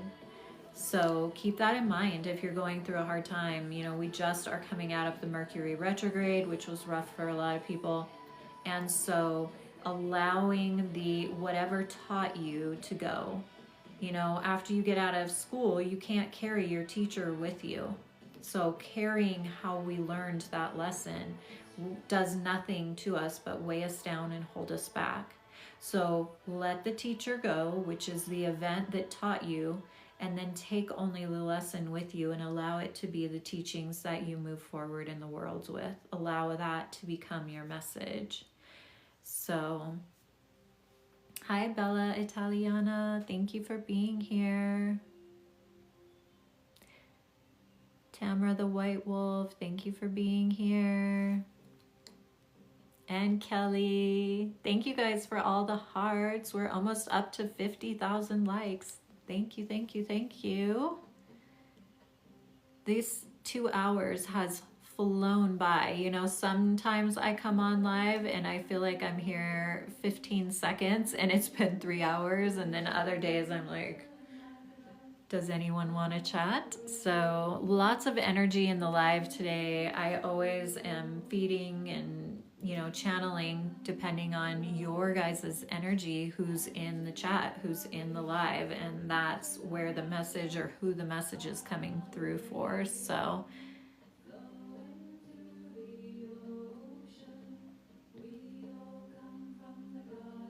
I love this song. We all come from the goddess.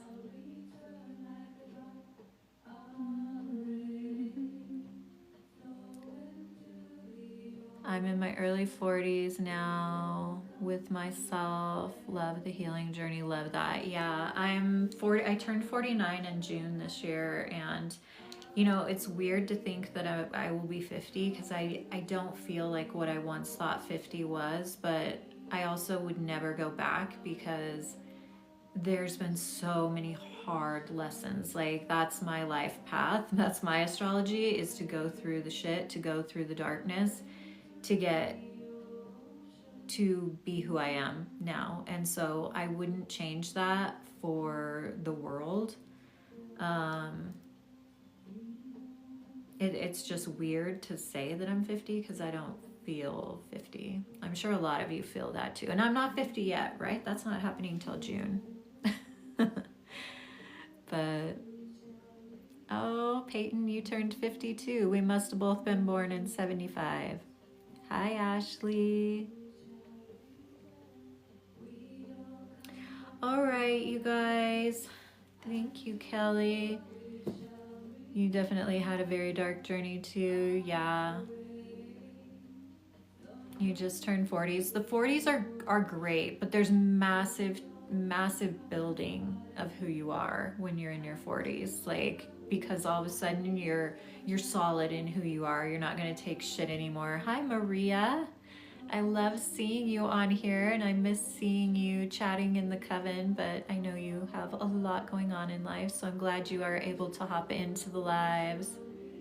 Yes, the 40s are the new 20s, and 50s the new 30. I'm for it. Yeah, I'm more solid in who I am. You know, I used to doubt who I was. I just was a walking trauma bomb, trauma bonding with everyone I came in contact with. And yeah, I went through, you know, definitely was always the person I am, but I was a shell of her. You know, it was like I was wearing my trauma. You know, I looked older in my 20s than I do now. And I believe it's because of the way I eat, the way I live, who I am. You know, when you're holding on to that trauma, you have an older look to you because there is a tension in your physical body that isn't natural to you. I'll get 100%. So I have 12 of 33. Was 33 my goal? I don't even remember what my goal was. Thank you guys for sending the gifts. Thank you, Margie. Yeah, a lot of these things I don't know, so I appreciate when you tell me. Like, I didn't know if I reached my goal. I guess I made myself a really large goal. I tend to do that. Thank you, Margie. If you guys don't know, Margie and Rebecca and Your Living Altar, they were all in the live. They're my priestesses. Maria is actually in my coven. I know Joanna, it was here earlier. She's in my coven. And if you guys want to chat with me more on a personal level, you know, join the coven. That is, you know, I never DM you. There are a ton of scammers out there. I will never DM you on TikTok. Never. If I am DMing you on TikTok, you'll know it's me. I never DM people and say, oh, I want to give you a reading. Like, I don't do that. Yeah, it's funny because the scammers, oh, I see. If you reach your goal, it pushes you out on your FYP. Thank you. I need to learn these things. I need someone to teach me all these things. And maybe I shouldn't make my goals so high. You know, I tend to do that. Oh.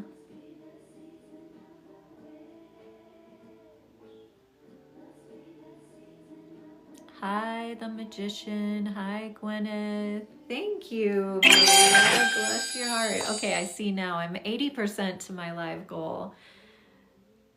I'm in the same boat. Don't know any of the details either. So click the link in my bio. Thank you, Margie. Yeah, on my in the house journey, like coming live sometimes feels like pulling teeth because I just kind of want to be in my own bubble. But actually today's live has felt so magical. Margie, you've sent me so many gifts today. Thank you so much, sister. I appreciate you guys. And Peyton, all I need is 3 more, you guys. Thank you for sending me all the gifts. Thank you, Wicca, for life. Again, if you haven't followed me, go follow me. If you haven't followed my beautiful sister at Spirit Space Collective, go follow her. Check out her wands. She needs some support this holiday season. Thank you, Tamara. Is that how we say your name? Tamara? Thank you. Thank you, Earth Haven. Does that mean I met my goal? Yay! Thank you, guys.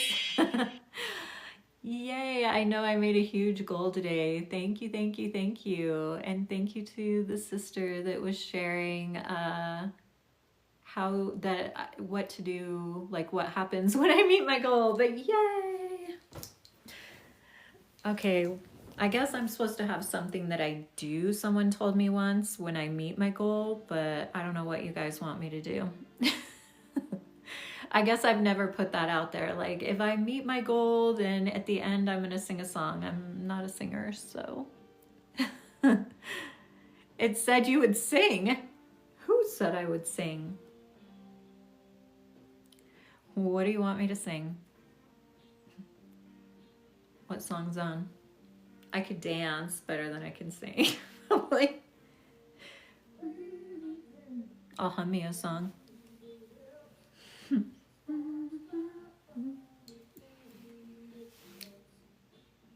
Season of the Witch. Oh, what was the song? I wish Astrid was on here. We were singing, what were we singing this summer? We all started singing. Oh, the song, it's like WITCH. Oh gosh, I can't even think of the rhythm of the song. Come little children, I'll take thee away. No, you know, I love Halloween Town like the rest of you. That's from Halloween Town, right? But I also think Halloween Town doesn't have the greatest message for the witch, so not a huge one of singing that song because I don't want to feed. There is this pastor on TikTok, people have sent me his stuff, where he says witches are like still eating children and like killing children, and I'm like, Jesus Christ. I say Jesus Christ. Yeah, I thought it was Hocus Pocus. Oh, I thought Halloween Town. It's Hocus Pocus. That's right. You know what I do love about Hocus Pocus is they have a blonde witch, a red-haired witch, and a brunette witch. I don't know. I love, again, my Libra aesthetic. Like, I love the aesthetic of the blonde witch, the brunette, and the redhead. So I'm always happy when I have a blonde witch and a redheaded witch next to me. Thank you, Rachel. End with a witch prayer. Would you guys like me to cast a circle to end? Let's cast a circle. Or I can end with the Divine Mother prayer. Maybe I can do, Divine Mother of all life, take me to that place deep within your womb where I can know nothing and be reborn anew. Let's cast a circle, all right? I'll end with casting a circle and then you guys can go about your day. And I'll cast the circle so that it stays open until you lay your head down to sleep tonight. So this circle will remain open. It's what it's going to do. It's going to invoke a circle of deities around you. Because they are multidimensional, they can be around all of us at the same time. This circle will protect you, but it will also lift you up to a higher level of consciousness. So you're going to be in this higher state of being for the entire day after I cast this circle. Let me change my music because I'm not going to be casting a circle while Witchy Woman is in the background.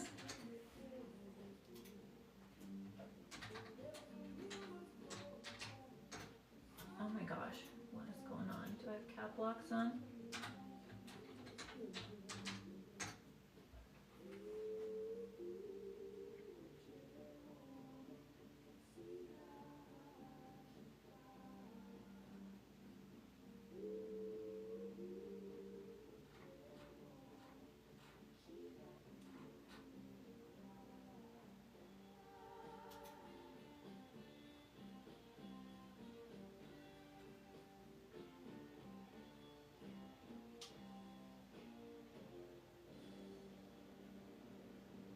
Let's see.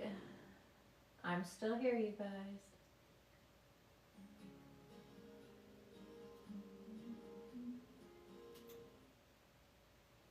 How many minutes is this song? Let's see, it's 8 minutes.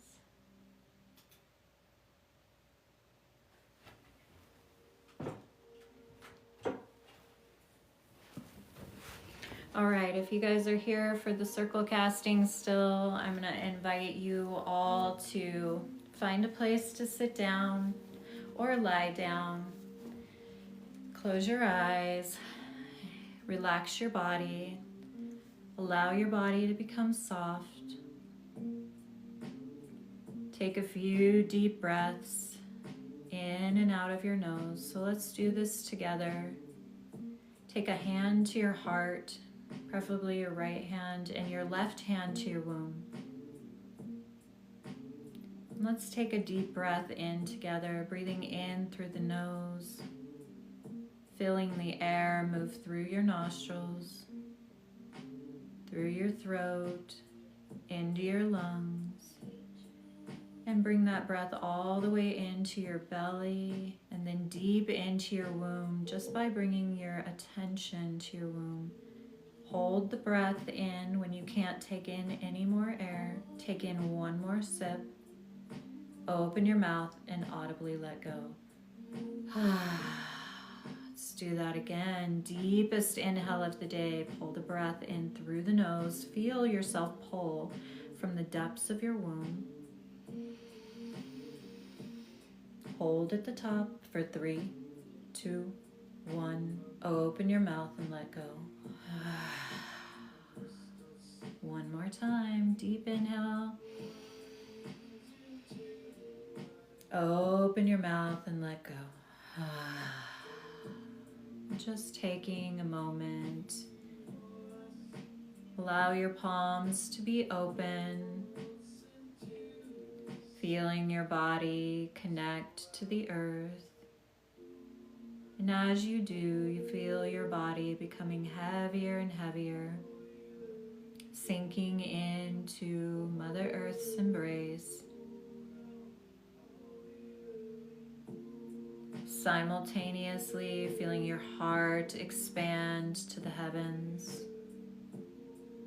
So you're feeling this dual feeling of surrendering to the earth while opening to receive from the higher beings.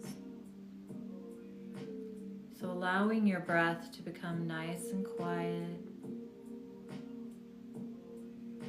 Allowing your body to be one with the earth as you feel the air and where it touches your skin. And you come to this place where your breath is so quiet, so still that it's like a calm ocean. There's not a calm ocean, a calm mountain lake. You can't tell there's any movement, but you're breathing. So the breath is shallow. You're feeling where your skin touches the air. As I call forth concentric circles of light to surround us now, near and far, across mountains and oceans, deserts and highways, snowy mountains and hills, connecting all who are on this live today. These concentric circles of light are showing up as colors, unique colors that wind and wind, connecting us together as one. And as they do, these colors eventually all turn into a red thread of light, beginning from the angelic realms in the north. I call upon the spirit of the earth. I call upon Hecate, guardian of the north, keeper of the earth, mother of witches,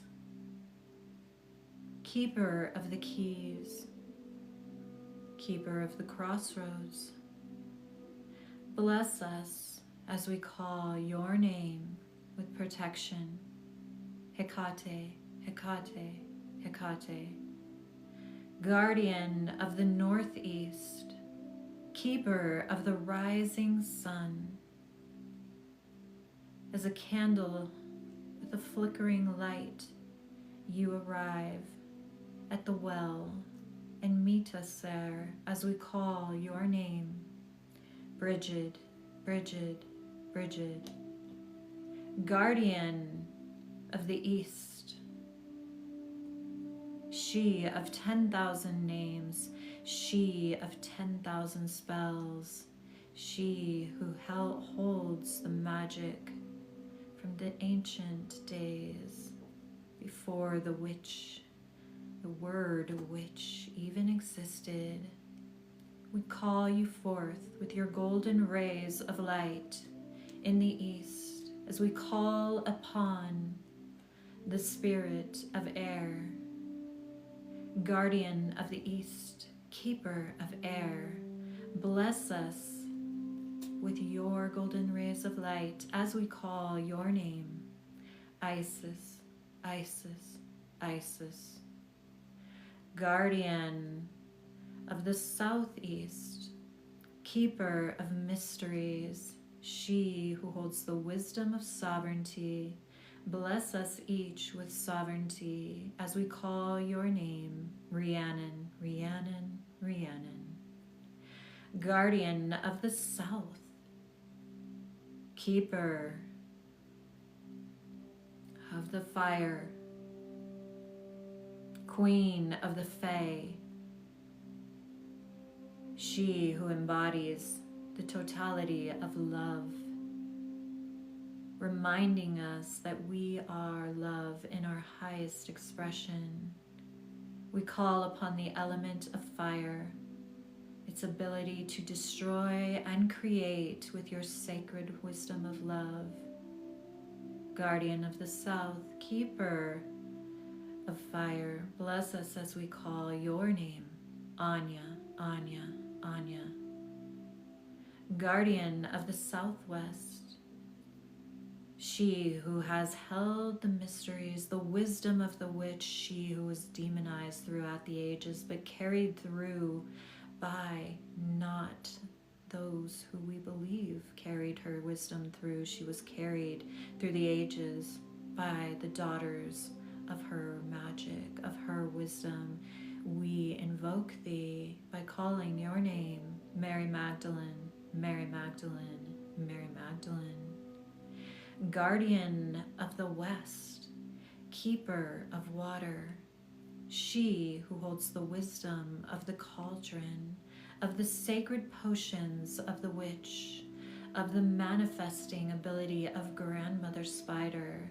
We call you in with your compassion, your love, your ability to weave magic in the west, keeper of the west, keeper of water. Bless us with your ability to weave magic.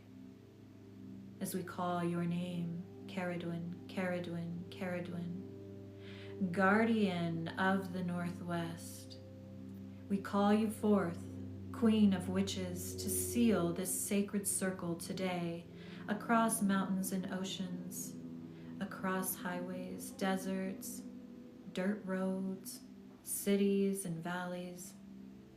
We call you forth to seal this sacred circle as we call your name, Aradia, Aradia, Aradia. From beneath us, we call forth the loving energy of our Earth Mother, Gaia, Pachamama, whatever you call her. We are each connected to her, and through her, we are connected to the ancestors. And so we call forth the energy of the ancestors, of those who walked this earth before us, no matter where we may reside at this moment. We call those who walk this earth before us and support us in a good way. We call forth the energy of the ancestors of our bloodline who walk with us in a good way. We call forth the elementals, the fae, and the gnome.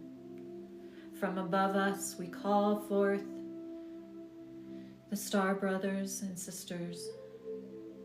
We call forth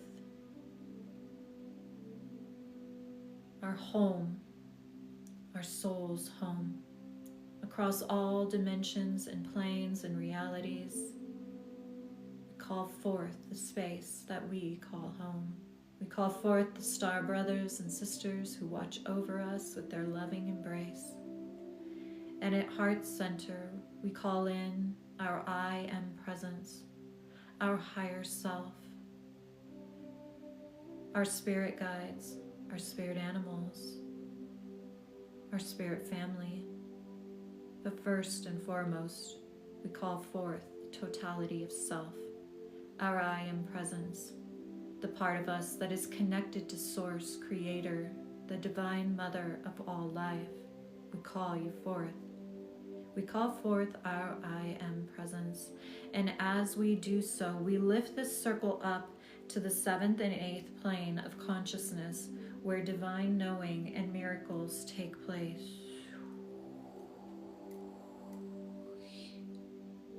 As we lift this circle up to these higher planes of consciousness, we do so requesting that when we lay our heads down to sleep tonight, that this circle will be open, but never broken. The bond between us, the red thread, will always be with us. The sealing of the sacred circle remaining so until we lie our head down to sleep, always protected, always connected, always unified. But the circle will be open, never broken, as above, so below, as within, so without. It is done, it is done, it is done, and so it is. Blessed be. Taking a deep inhale, breathing in through your nose. As you breathe out through your mouth, blinking your eyes open, coming back into this space, into this time. Thank you guys for joining me live today. Thank you for helping me reach my live goal. Thank you for checking out my work in the world. Thank you for honoring your body's wisdom. Thank you for moving forward with this higher level of consciousness that you've moved yourself in today, and lead from that place of your heart always in all that you do. Lead from the heart. It is not our place to be anyone's judge or jury. It is only our place to live sovereign. I love you all. I thank you for your support and your blessings. I wish you a beautiful week. I will be live on Friday on Mother Night in the afternoon. If you haven't joined my coven, join my coven and join us live for our Yule gathering on Friday. Otherwise, I'll be going live only for about an hour in the afternoon, probably around 1 on Friday. And just to wish you all a blessed Mother Night and winter solstice. If I don't see you then, I will be live next Sunday at 10 o'clock. Blessed be, my sisters. Blessed be. Thank you to my moderators today and to everyone that sent gifts. Thank you, thank you, thank you. I honor you, I see you, and I love you. And don't forget to go check out my stuff and also Spirit Space Collective. Help my beautiful sister out this holiday season.